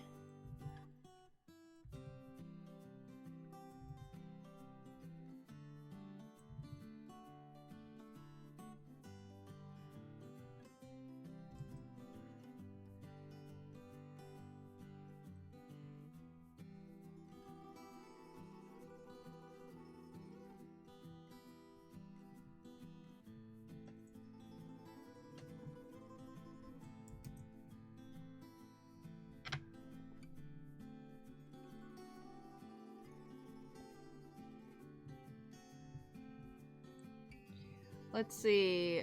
Chico says babies are not human yet.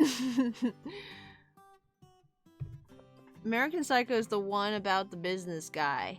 Yeah, I've seen the scene from American Psycho. So like if you don't know, I can't stand horror movies. I can't watch scary movies.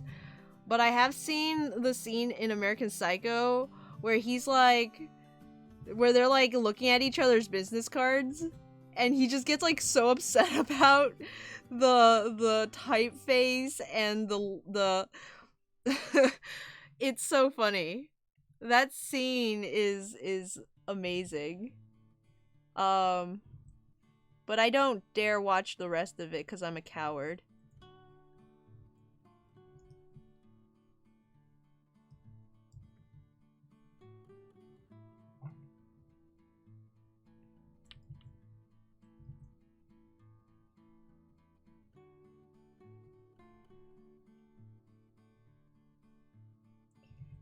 It even has a watermark.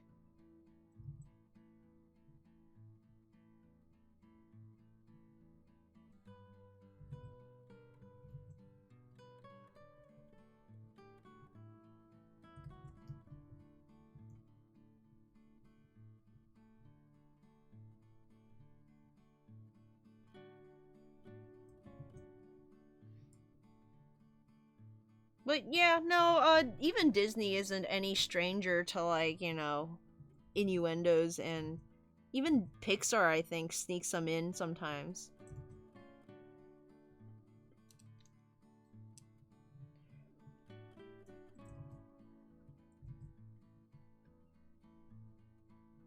But people who find them in places where they actually aren't do kind of get on my nerves. Like, it's fine and dandy if it was intentional and, like, the creators are having a bit of a row, but things like in Lion King where everyone's like, oh, they spelled sex in the leaves. It's like, no, they didn't. Just stop.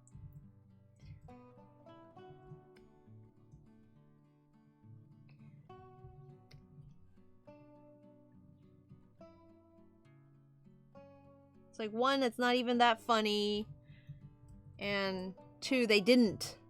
They, like, specifically didn't.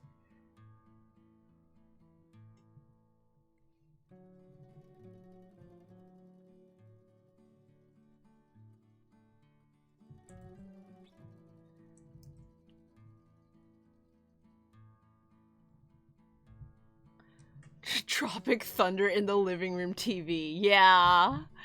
Yeah, I don't know if I should have, like, warned them. Because, you know, like, I guess in a way, like, English being their second language, maybe they didn't, like, read the, like, back of it. Maybe they didn't assume their daughter would, like, give them something like that. Empty Hammer, thanks for the follow! Thank you for joining the stream team. And I hope you enjoy your stay.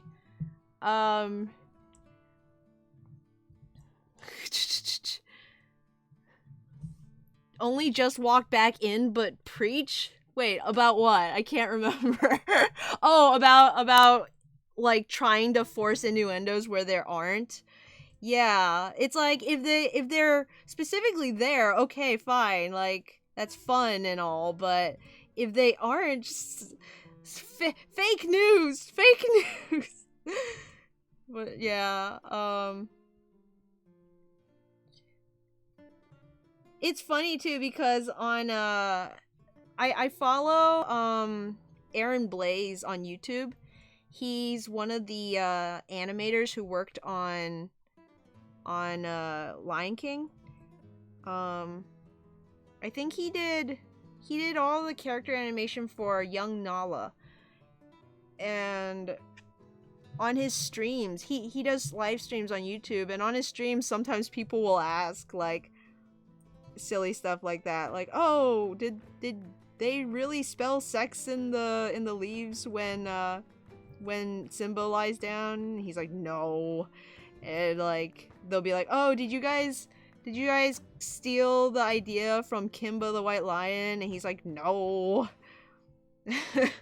I mean, he wasn't like, to be fair, I don't think he was like a chief, story person on the show.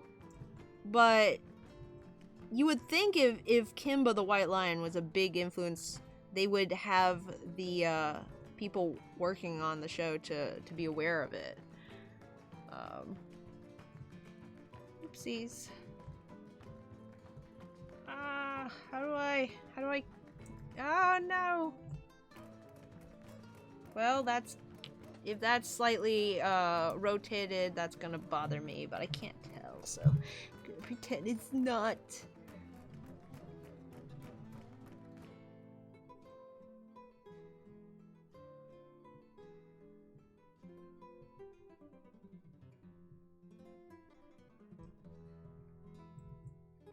I love Wingull's body. I never realized how it's literally just head and then this tiny little like it's barely got a body. It's basically just a head.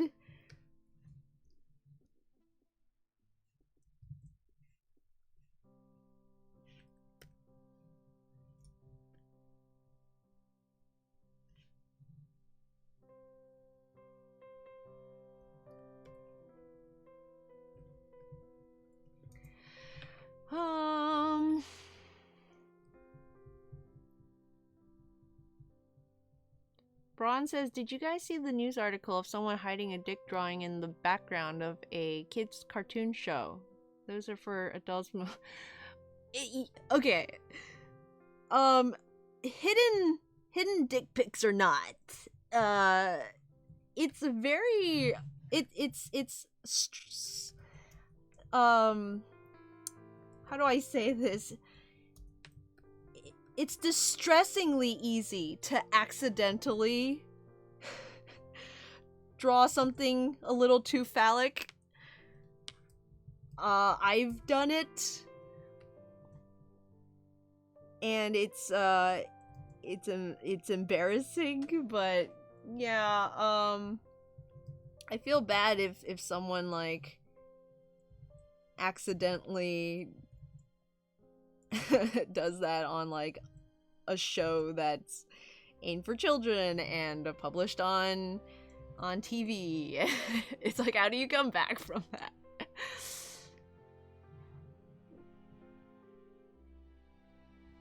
Mouse says that person needs to be immediately fired. Yeah. That is not the hidden Mickey we want.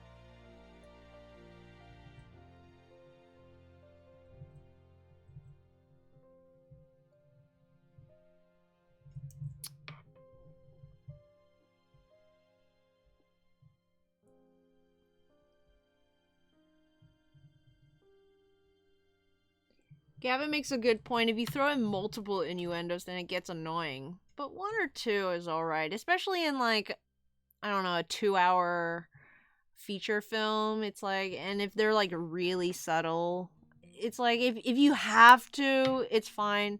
And oftentimes it's also like I don't know if I'm just misunderstanding what an innuendo is, but like I assume anything that says one thing and like means another is considered an innuendo. So like not just sexual stuff, but you know, like anything that's a little like you wouldn't get it unless you knew the context.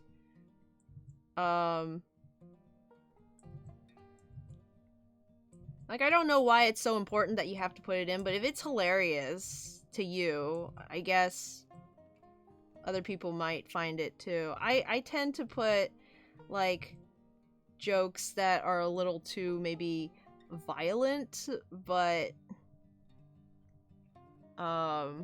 hopefully don't come across.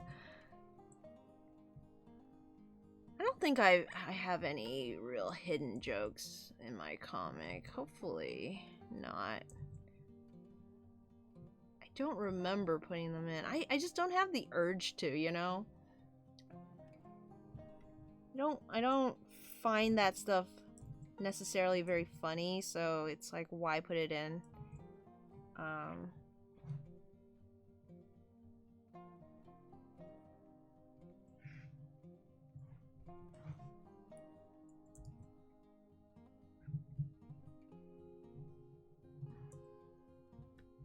I should put this shadow a little closer to the face.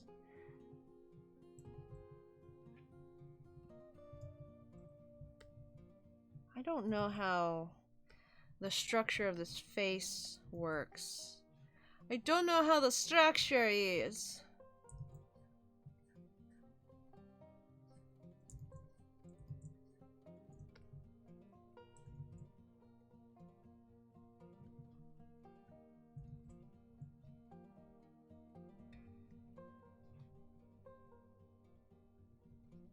Color it like this.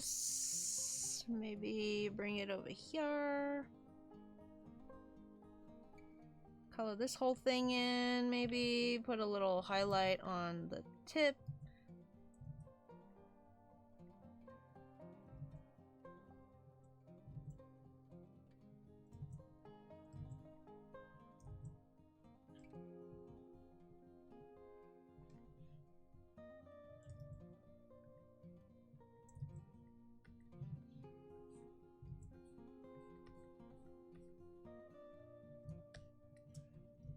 Like, I know some people don't watch Game Grumps because they're a little too dirty with their jokes.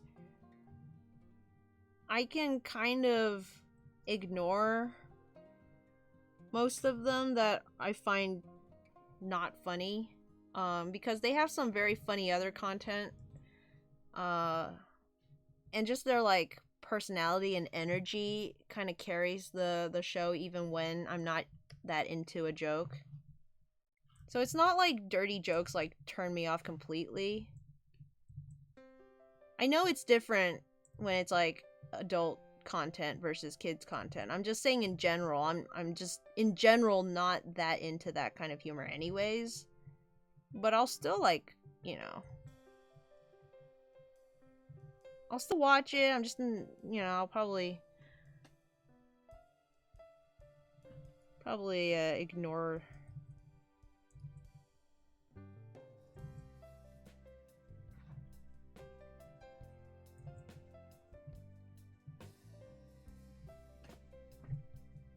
The only part that I just literally can't is whenever Dan just starts like reading Sonic fanfiction, and I'm like, why?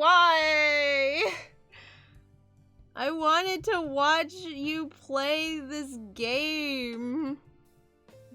Like, there's story going on to talk about the game.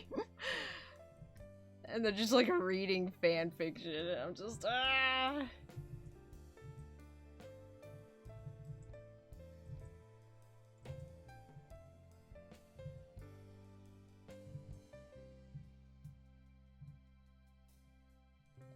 Okay, and then I think the last thing I have to shade is the beak.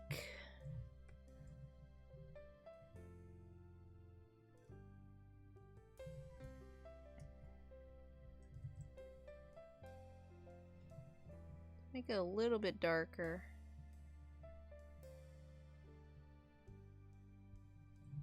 Okay, so first pop in the shadow for the burb. So that's definitely going to cast a bit of a shadow.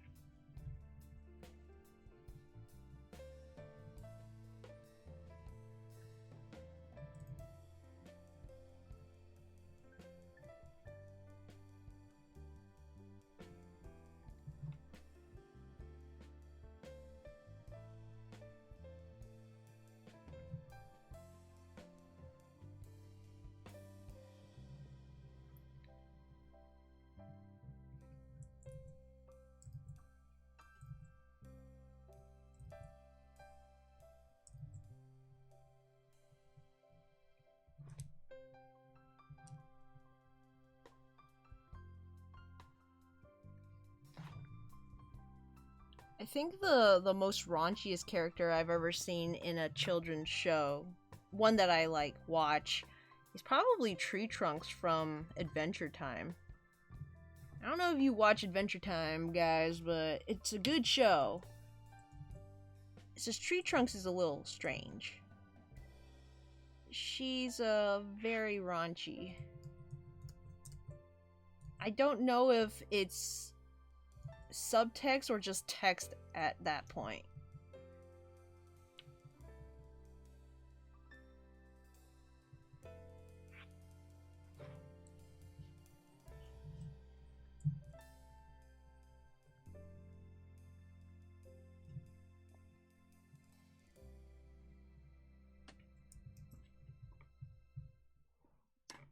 I mean, the whole show has, like, that kind of humor kind of smattered through.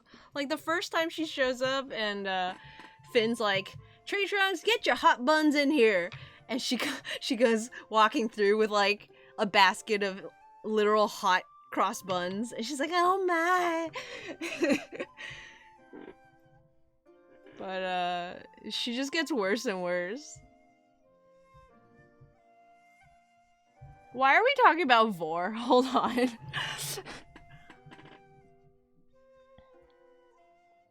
Your art also has innuendo 0. Like, this is borderline Vor. Chico! Chico, why? Why do you have to do that? Seriously, why is Vor a meme in this community? Why does it follow me everywhere? I'm not into it. Please. Here's the trick though, you don't have to. LMAO, there's some people that might consider this drawing sexual. Why? That disturbs me. Vor no, yes please, Vor no. Some people, okay Chico, didn't know what you guys knew about Vor. I blame DA, I was pure before. Is Vor some sort of secret or now my eyes are tainted? Walks back in, sees Chuck talking about more tails. No, like the Dex entry says he carries Pokemon in its mouth. Don't know how to explain it because I don't like it and tend to avoid it. I've been on the internet before, so nothing surprises me. We should install these spinning doors. If I may say, I don't think they stole story from Kimba, but it does feel like they did jack things from its iconography. Mouse on the Gavin says, Mouse, now I thought you guys were a lot more innocent than me. I thought I was the dirty and edgy one here. Tails says, there are a few shot for shot things that make me feel very think emoji. Mouse says, anyone who assumes all others are a lot more innocent than one is very innocent child. Yeah. This conversation took a turn. Oh man. Sonic fanfics. Kappa? what are they? That or they spend too much time on the internet. The Sonic fanfic is the best part. No, Mouse. No, it's not. One moment I'm watching Pyro cynical videos. Now I'm talking about Vor and not safe for work things on an art stream. How dare you insult Sonic's ultimate harem? The real comedy lies in the real time fandubs of Sonic. Tails says Bronze what shows this. Ron says, yeah, that fan dub made me laugh.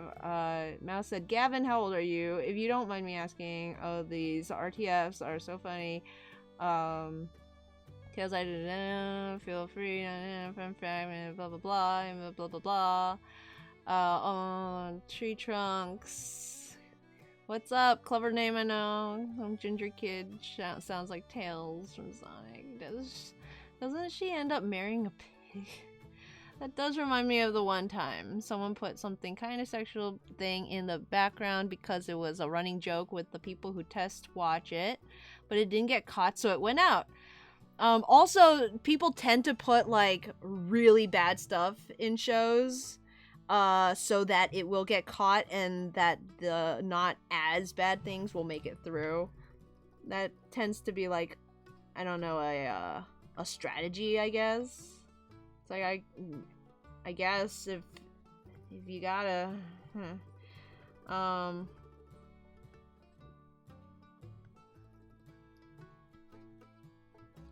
I don't know. Like I think Vor tends to follow me around specifically because I'm actually into how would you call it? Circle of life type stuff, like food chain stuff with Pokemon. I'm into discussing like the implications of creatures who can communicate with each other, who also eat each other. And it's interesting to me. Like in Madagascar, how basically the plot of the first Madagascar is Alex wants to eat his friend. And don't do that. I just love how not relatable it is, I guess. But it's a interesting dilemma. There's this anime movie called You Are Umasu about a T-Rex who gets adopted by herbivores and like finds out he's a meat eater later and has to struggle with his identity of like, I don't want to eat my brother, but I have to eat meat or I'll die. So it's like, you know, it's just a cool sort of thing, but whenever I bring it up, it's misinterpreted. And I'm like, no, I'm not into that other thing, please.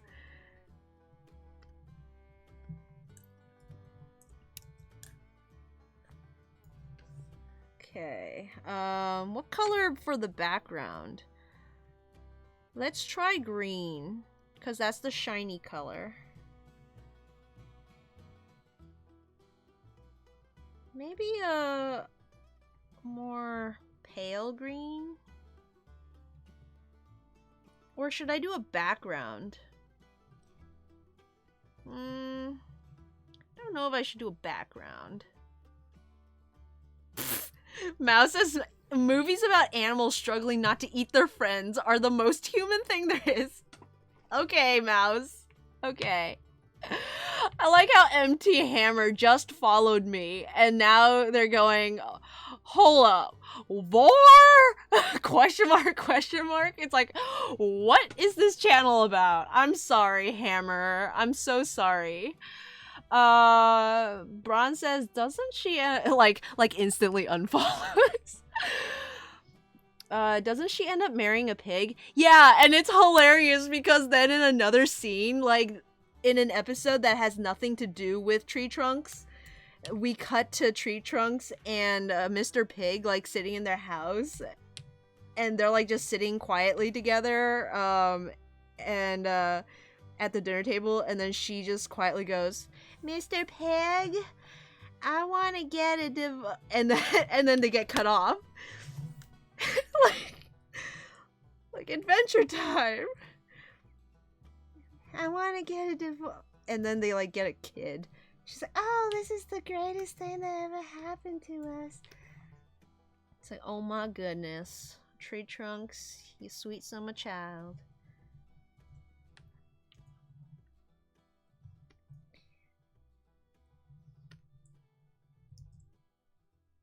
Oh.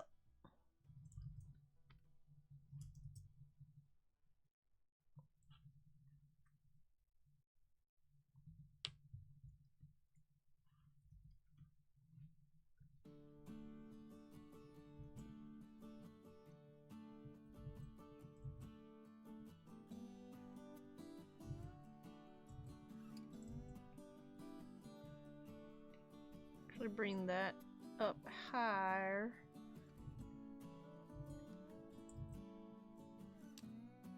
Okay. Tail says that does remind me of the one time someone put something kind of sexual thing in the background because it was running joke with the people who, oh, I already read that one. Gavin said I used to watch Adventure Time along with regular show back then on Cartoon Network. Those were my two favorite shows back then. Adventure Time is very good. Yeah, funny buns. Hold up. Let's see. Zero, now realizing the conversation that happened, I'm an agent of chaos. Zero. Oh no, I have 2 agents of chaos in my chat now. Rather not disclose my age yet. Until a while. Gotta retain my powers. Be right back, gotta make dinner. Reminds me of this manga called Beastars. Beasters. It's pretty much Zootopia, except the predator-prey issue is a lot more serious, like actually eating crimes. I don't know, I just eat that kind of stuff up, pun intended. I will say I'm about to become a legal adult in a couple months. Movies about animals struggling not to eat their friends. I love me some sentient animals dealing with the question of eating each other. No, I mean it. Also, sorry for the late response since I didn't see your message. It's cool. Probably heard words. I'm back. Adventure Time. Amazing with their jokes. No wonder they started cartoon. Yeah, but I mean, like, innuendos like get your hot buns in here, and it's actually just like bread rolls. That's like a good level of adult humor for me. You know, if you go any more adult than that, I get a little uncomfortable. Yeah, it just shows very human inability to understand the animal world and how things like meat eating works. And our only way to relate to carnivores is to make being a carnivore a struggle of identity, since the majority of people don't take living things and kill them with their bare hands to eat. Most humans are incredibly disconnected from their food. Pork isn't a pig, it's a slab of meat. So when humans are faced with something like eating other animals, it becomes a struggle. It's incredibly human. IDK, if I can eat human, even during a crisis. I hear it tastes like pork. Okay, well, I finished this way faster than I thought I would. So I don't have enough time to do another family, you guys. But I can do a couple of challenge draws if you want. So someone throw in a Pokemon in the chat while I just noodle the final touches to this piece. And I guess I can pull up my little challenge list since we have time to actually do one, and instead of just doing a Pokemon from memory thing. And we can either roll for it or you guys can suggest one. But yeah, Mouse, I actually really like that take. The fact that struggling to eat meat is a human thing. I definitely don't like it. It seems like the easy way out, and I'm not a huge fan when the carnivore is just literally evil. It's a lot more interesting when it becomes like a struggle of survivability, like you have to eat meat or you'll die sort of thing. Like it's not a choice, it's how you were made. And how do you deal with that if you end up being friends with like your food?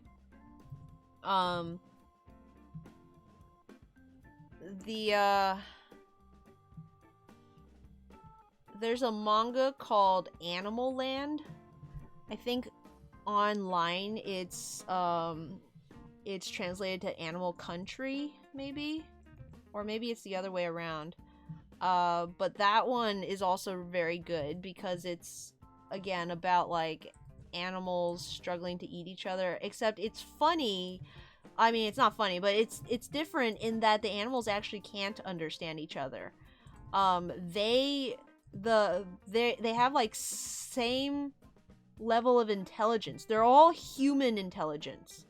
In the world of Animal Land, Animal Country, all animals have the same human level intelligence. They just can't understand each other. They have different cries, as they call it.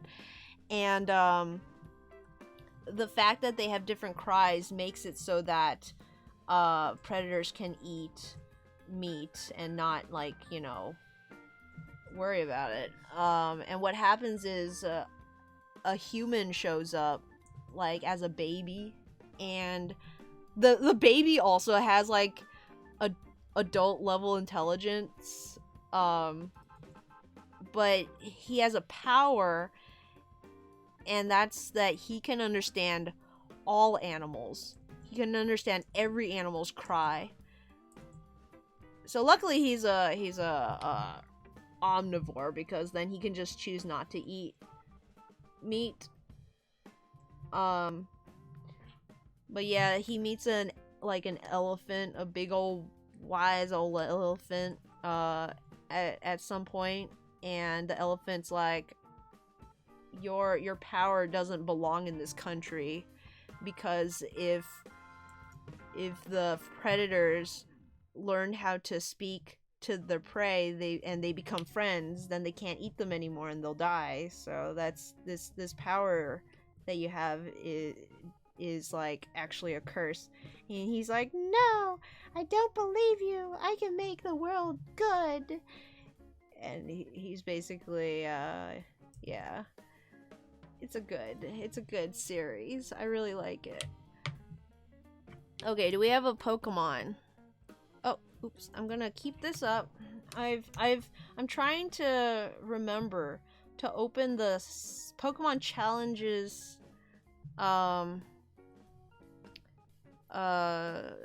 document to draw these so that I have them all together.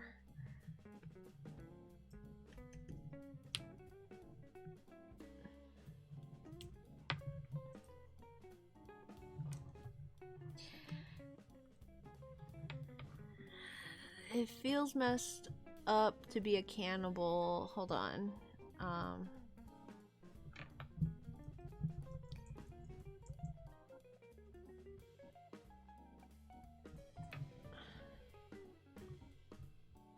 Okay, there's the list. If anyone has one that they want to see specifically, you can drop it in the chat, the number. Otherwise, I'll just roll for it. Zero, what? Where did you hear that? Wait, hear what? Hold on. Let me go up. IDK, if I can eat human even during a crisis. Oh, you're talking about humans tasting like pork? I think that's a well-known sort of thing.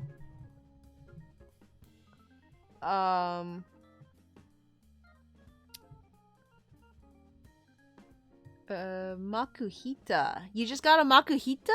Where are you gonna name it? MT Hammer says Gibble. All right, we're gonna draw a Gibble. Gavin says, oh, Bronzeleaf is suggesting Makuhita. Okay, I gotcha. Makuhita, Gibble, Voltorb. Gavin, I'm not gonna draw Voltorb. That's literally just a ball. Lucky for this combo, Beastars is just the manga to binge on this matter. The world building around it is astounding. Carnivores are presented as evil in media because humans are inherently terrified of carnivores. It's why we tend to kill them all. By the way, Mouse, did you ever get to register my 3DS friend code yet? Okay, this one's up to be a cannibal. You said animal and my brain went Animal Farm. There you go. Alrighty then, just checking. It makes me weak and squeamish when I think about eating other humans. Like, I couldn't throw a punch if I think of it. I could throw a punch. It'd just be the flimsiest punch ever. Mouse. You would probably still knock me over though. My pain reaction though is to cackle like a maniac. I react to pain by laughing it off.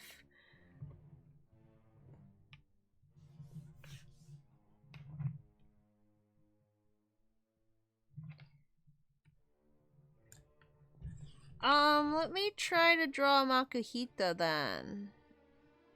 I don't think I've drawn one before. Let's see. I know their head is shaped like a money bag. Like a bag of bells. Don't know why. Don't know what that has to do with being a sumo wrestler, but it is what it is.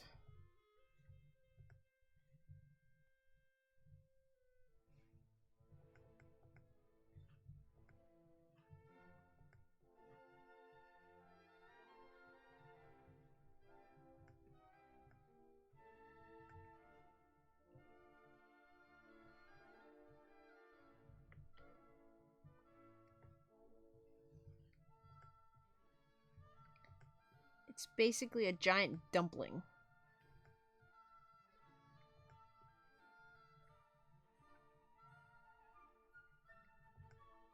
I don't remember if it has arms or not.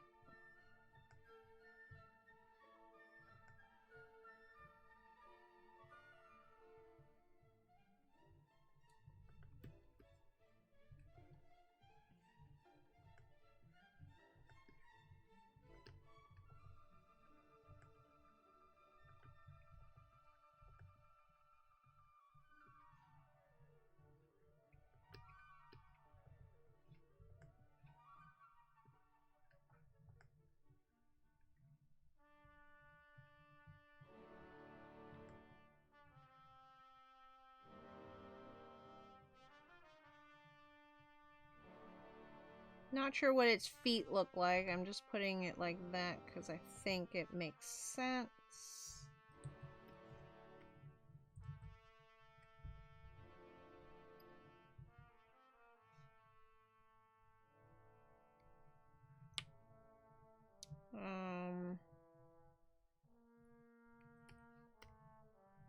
Something like that.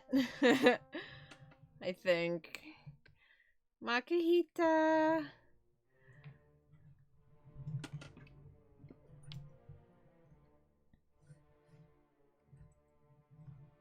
And let me see if I remember how Gibble looks like. Gibble is the first evolution, I think.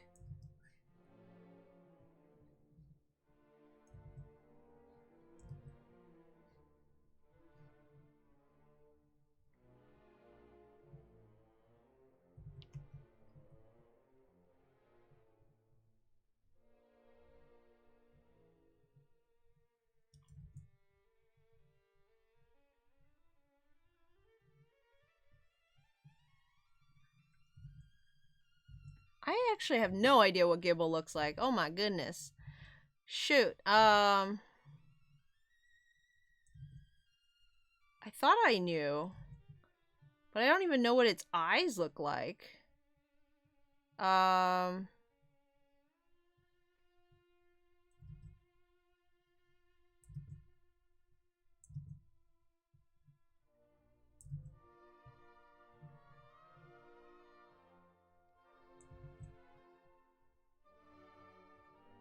I know it has tiny little arms.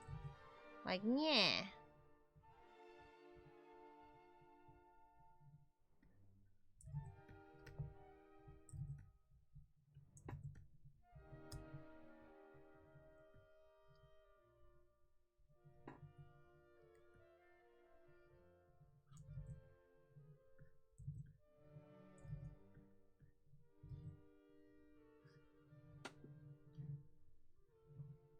Does it even have a tail? Oh gosh. I don't, and then like, what does its feet look like? Something like that, maybe. Does it have toes? Does it have claws? I'm gonna give it claws. I think it looks like it should have claws. I don't know.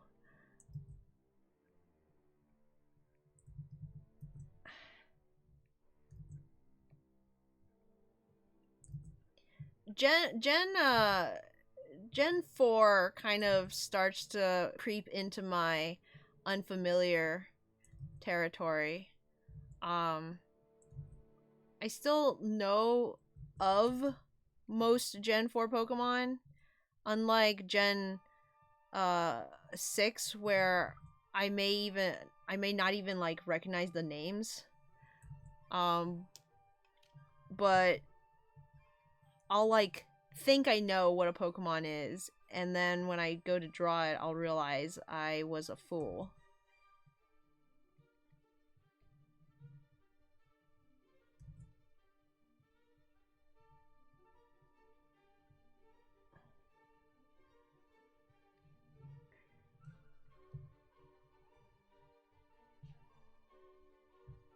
Let's color the whole thing in. That can be in the back.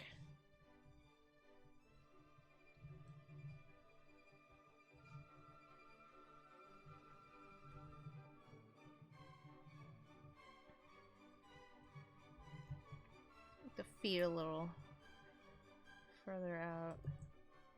Just because I can. Just because I have no idea what it looks like anyway, so I might as well.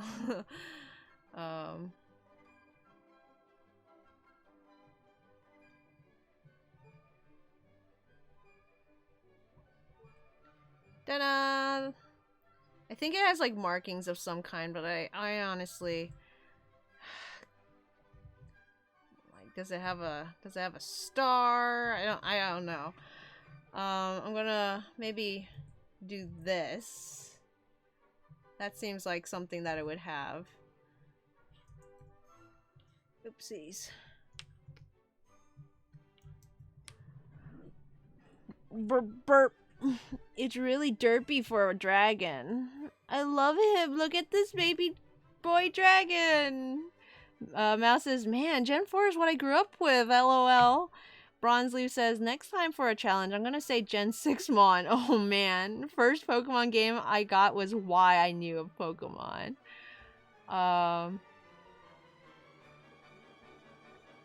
Wait, first Pokemon game I got was why I knew of Pokemon? Is that what you're saying? Let's see. I wonder if Makuhita is related to Abra.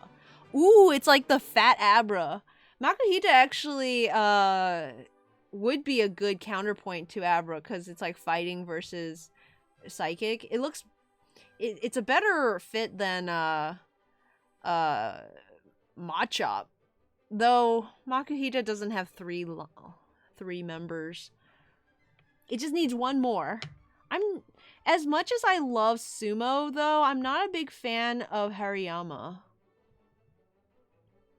Chico says, Makuhita is one of my favorite Pokemon. Makuhita is cool and adorable, too. It's cute and powerful. Oh, no, he anger. I wonder if Makuhita... Oh, okay. It has arms, yeah, like Sonic arms. They both have yellow skin and closed eyes. Could fit the brains. Bronze, ideal. They were probably designed by the same guy, Ken Sugimori. Did he design both of them? Gavin says, yeah, my punches suck since my arm strength sucks. But I can probably pull off a good tackle. Nice. I love seeing intelligent animals struggle with eating other animals. Also me, right, Sapphire, casually chomping on a Zubat. What? Something on my face? I got Zubat in that cave. Aw, Bronze, a Zubat. Where are you gonna name it? I always imagine Gibble going rawr. Okay. I have to know what it looks like. So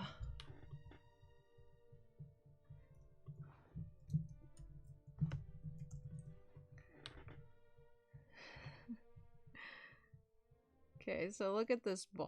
I gave him way too many teeth, for one.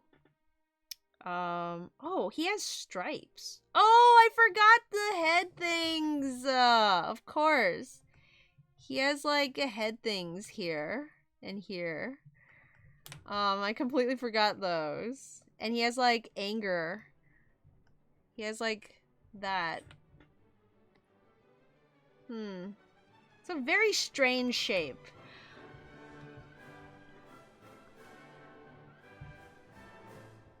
Okay, you guys. I'm gonna pick...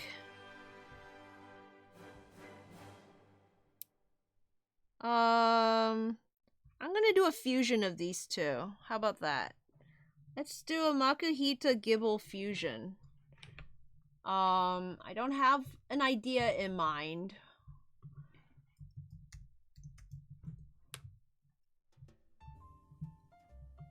I just have a dream. I have no plan. I merely dream. Okay, let's put that there. Sorry, I'm arranging my references, because now that I've done them from memory, I might as well look. I forgot his cheeks!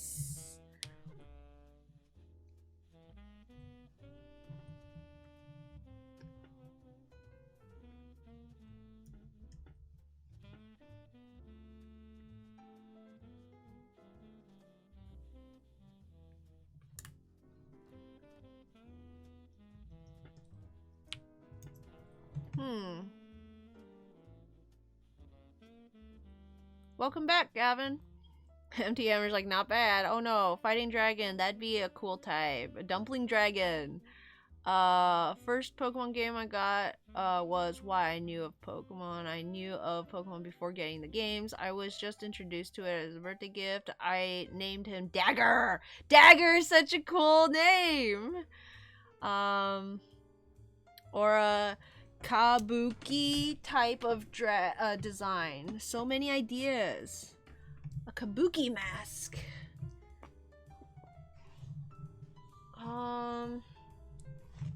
That could be fun, yeah.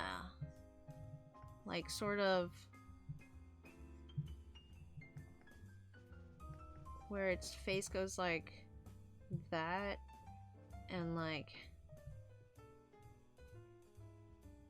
that.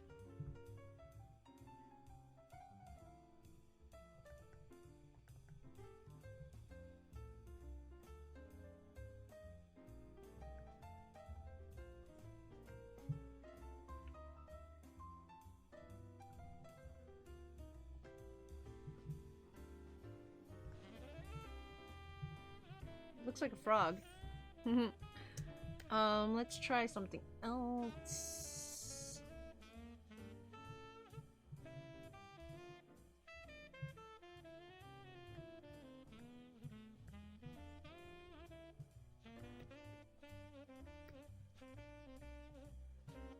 They're both very similar shaped, so there's not actually a whole ton to work with.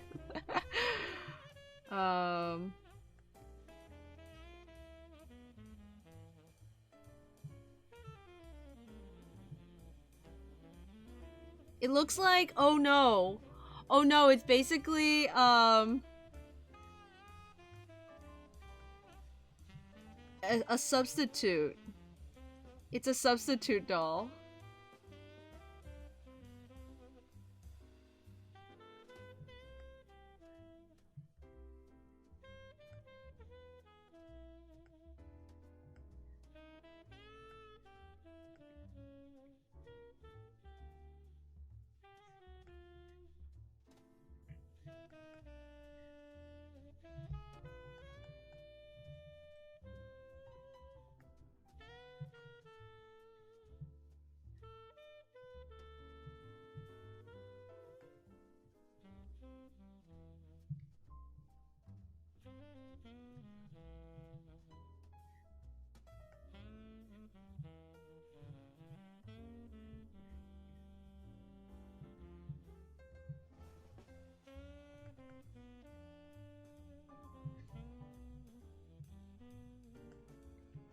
Okay, so I moved Gibble's side, I don't know what they are, fins, boyus.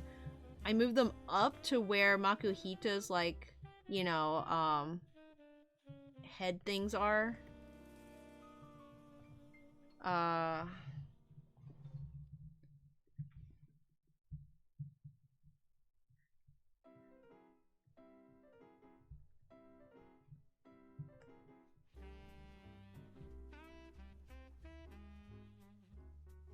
Gotta keep the Gibble mouth.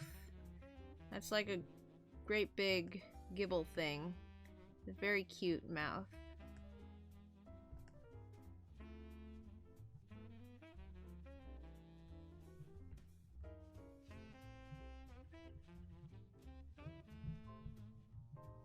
It really looks like Stitch to me.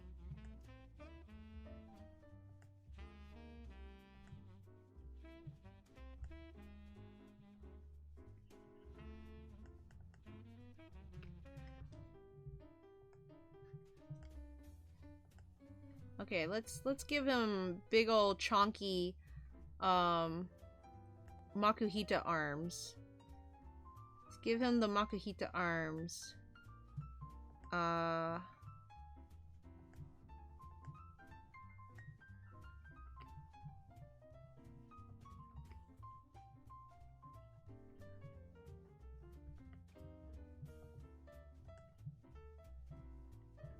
like that.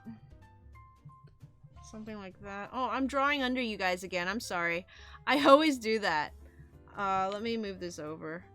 I always draw on this side of the screen for some reason when I have all of this over here that's not being blocked by chat. I'm a professional.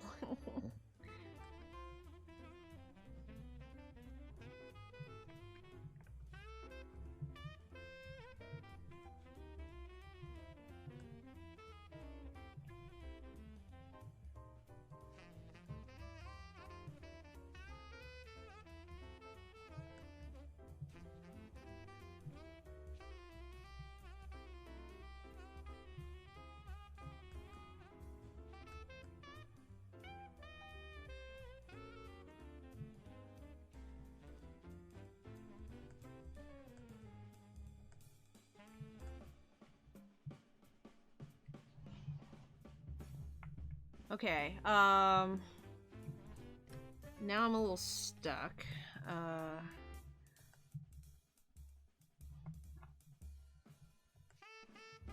Cause if I make him, give him legs at all, it'll cover this arm. That's okay, it can cover the arm. Give him that squat. That sumo squat.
I don't know. I'm not a huge fan. I'm gonna put that to the side. I'm gonna try something else. I do like the big meaty claws and the scrim. But something about it isn't clicking for me.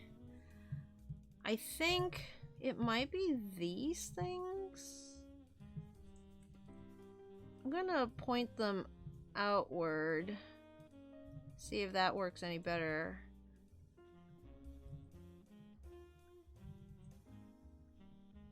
Might just be like the angle, probably.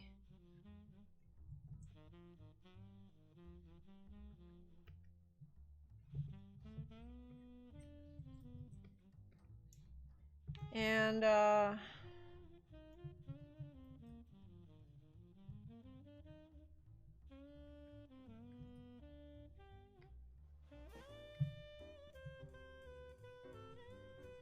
me try again with the body.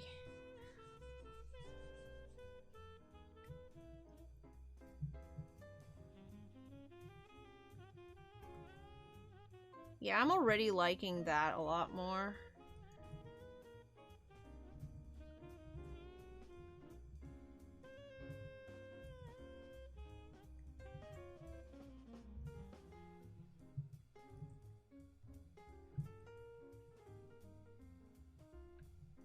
Splay those legs out a bit.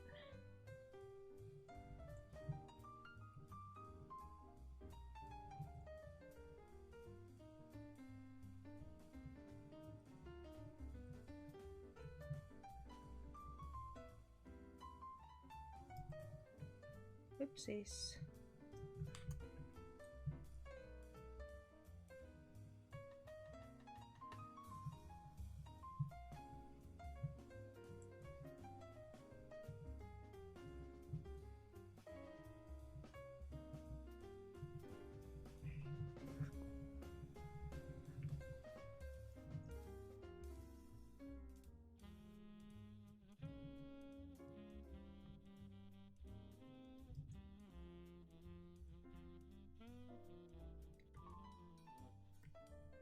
Does kind of look a little bit kabuki-like with this red mark under here.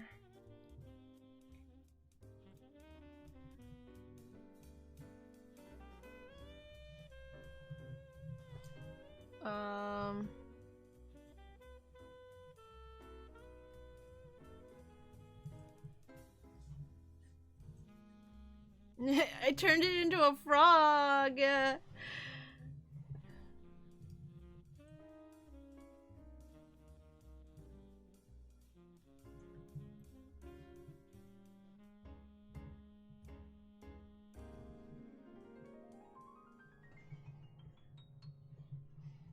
The frog strikes again. That thing is metal. Big, meaty claws.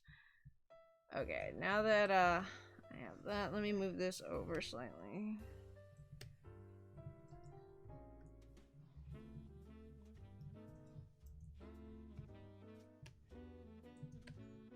So I can get this, oops, this guy over here.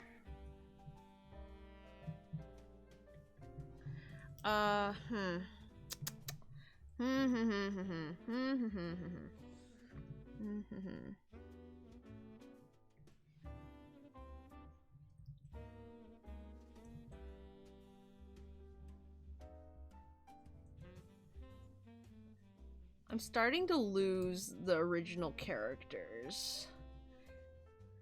You know, when you pull up Pokemon Fusions from, like, generators and, like, online generators and stuff, they usually have a formula to it. It's usually, like, the body type of one, the face and the color scheme of the other, with, like, bits mixed and matched.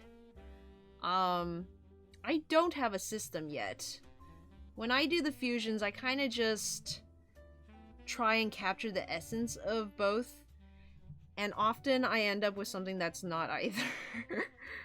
I either end up with something a little too similar, so it's more like a variant, or it's just completely like something new. I think my favorite one that I've done is probably the what's it called? A Dustox Kyogre. And it's mostly because of the shape. I really like the shape that I got going for it. But like this thing, it's this, maybe if I color it, maybe that'll help. I'm adding some stripes because Gibble has that stripe.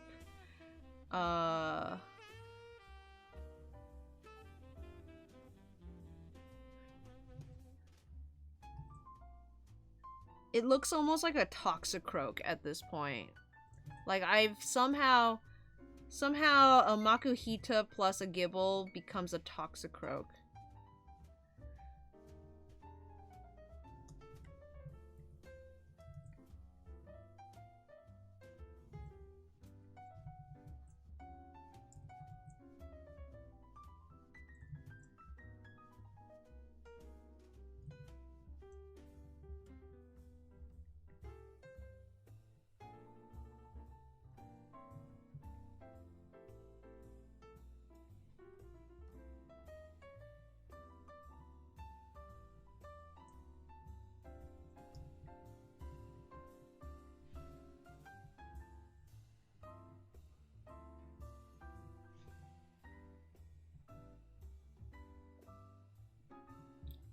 Gibble has a tail. Makuhita doesn't. So I can just go with Gibble's tail. Gibble's tail,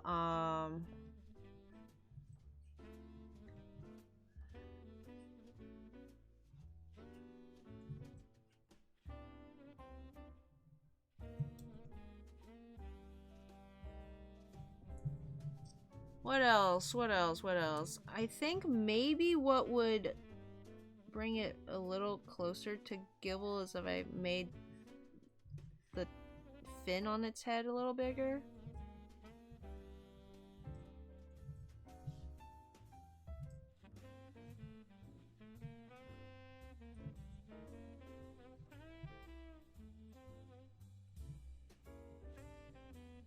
I think proportionately when the fin is a little bigger, it feels a little more like a Gibble, because the Gibble's very compact.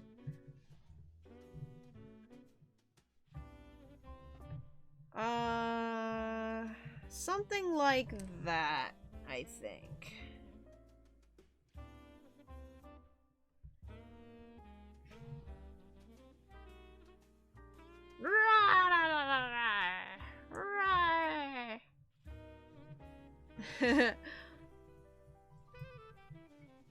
Okay, let's color this in.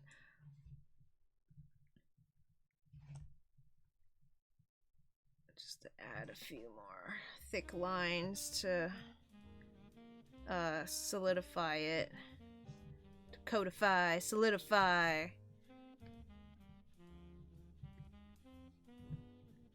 Get this drawing in your eye. You gotta see what I'm putting down.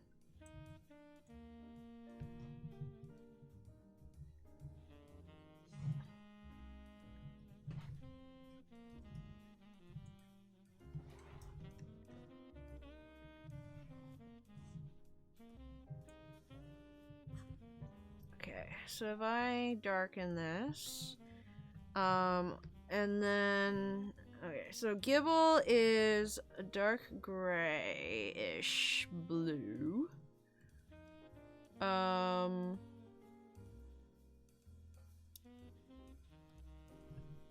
Something like that, maybe. It's got a little tealer color, maybe a little more green. A little darker.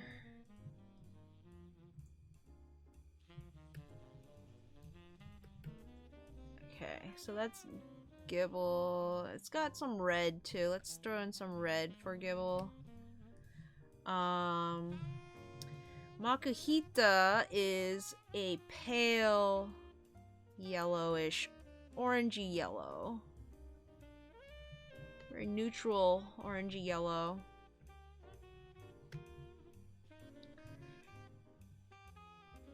Also got some red, so I can use Gibble's red, and then it's got like dark gray, kind of brownish. Okay, where do I want to put these colors? Let's first do something, the easy parts. Got the gray hands from Makuhita. Makuhita, definitely these will be gray. Okay. And then definitely the stripes will be blue. That's obvi. Oops. The parts of obvi. Right here too. Right here. And then the belly will be red.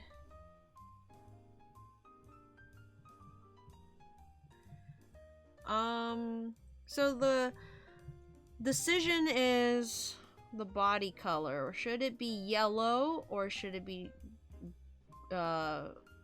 blue, like for Gibble?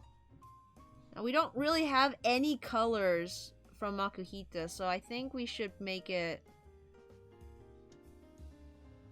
yellow just to bring it closer to Makuhita, because right now it's pretty much all Gibble. What we have from Makuhita is the big arm hands and the like eyes, but that's a very small. It like that could have come from anything. Let's try to make it look a little more like it's our fat boy. MT Hammer says, how about a very, very pale cream color? I could try that, yeah. Let me throw this in and maybe play with it a bit. Tails says, I'm scared. He scram. The frog strikes again. Maybe tweak the eyes. I do kind of like where the eyes are. Imagine this thing jumping up at you. It's a little all over the place in terms of color. I might change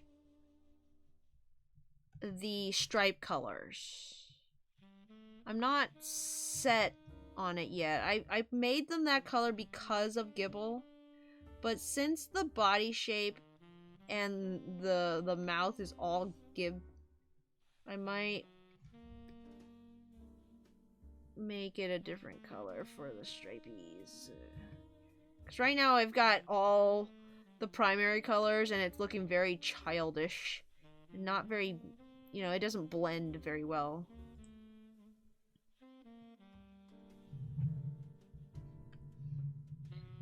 Perhaps if it was like a dark blue. No, that doesn't help much.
There are a lot of Pokemon I would not want to see jump up at me. Even something as delightful as a Stoutland, I would probably pee myself if it jumped at me.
Now its color scheme reminds me of Lucario! Oh no!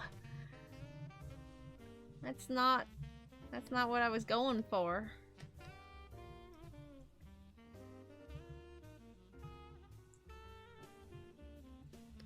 Let's bring it back to yellow then.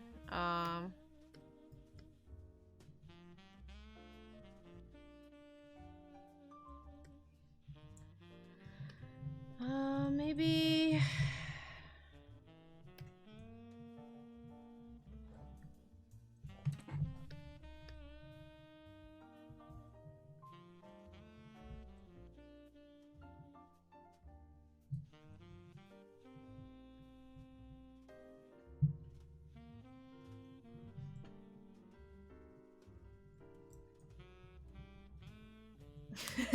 maybe that's all I need. Maybe that's all it needs, eh?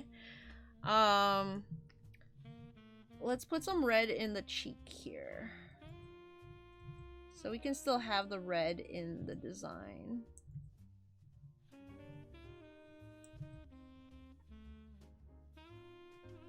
Maybe down here in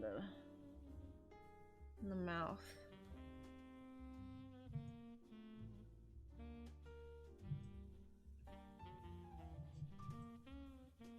I think that's where I'm gonna leave it. What do you guys think?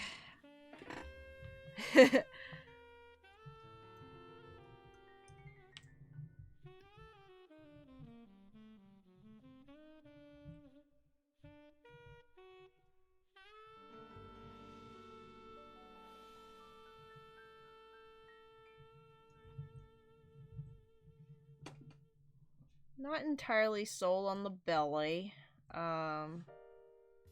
The weird blue belly. It's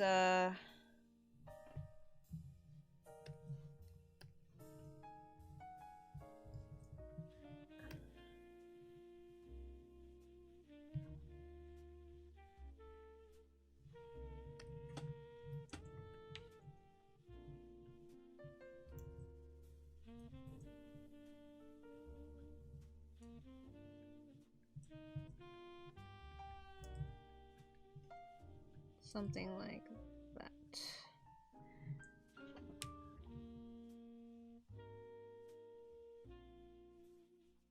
I like it. Okay, that's it.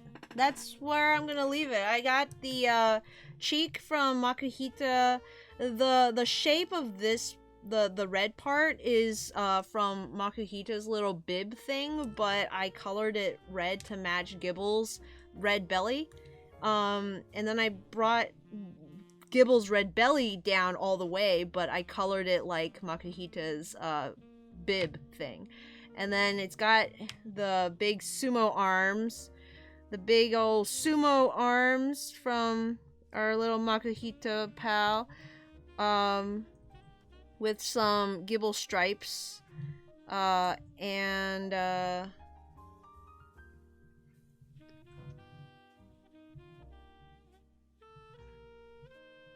Gibble stripes there. You got... I want to do something to pop this out a little. The little horns are kind of sticking. They're blending in a little. Let me pop them out just slightly. Let's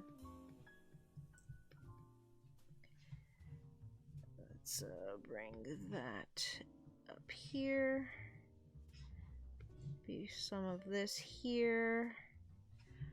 Maybe some darker color down here. I'm noodling now. I just can't help it. I just can't help but noodle.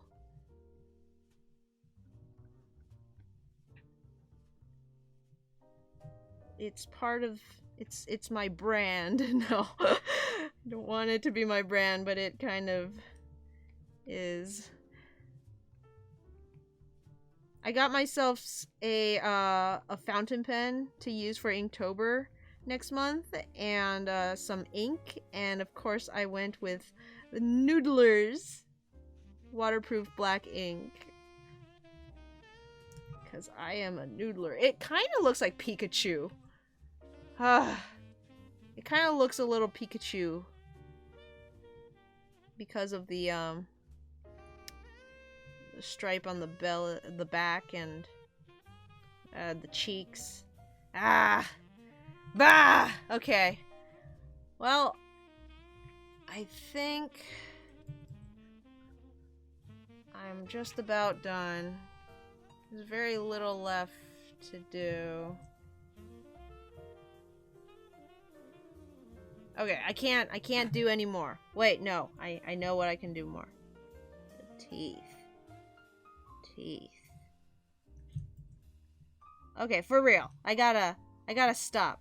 I can't stop. Won't stop. I just keep noodling. Okay, I gotta, okay. That's it. That's all. Okay. Makahita does look kind of Pikachu-ish. Let's see. Yeah, the color palette does look like Lucario. Hopefully I fix that. I wouldn't mess with the thing. It would beat and eat you alive. Imagine seeing this lumbering in a dogfight, ready to eviscerate your dinky little Houndour. Oh my goodness. Well, alright. Guys, I like what we've done today. I think it does look very much like a substitute doll, but I think you can tell that it's a Gible and a Makahita. But that does it for the stream. I want to thank everyone for coming by, for sticking around, chatting it up, having fun, keeping me company while I do some more progress on my Pokemon Families project. It's been a lot of fun. I've started posting them on DeviantArt and Tumblr, so if you don't follow me on those platforms, go ahead and give me a look. It's Zero Pro Studio on Tumblr, I think. Hold on, let me check. I can't remember.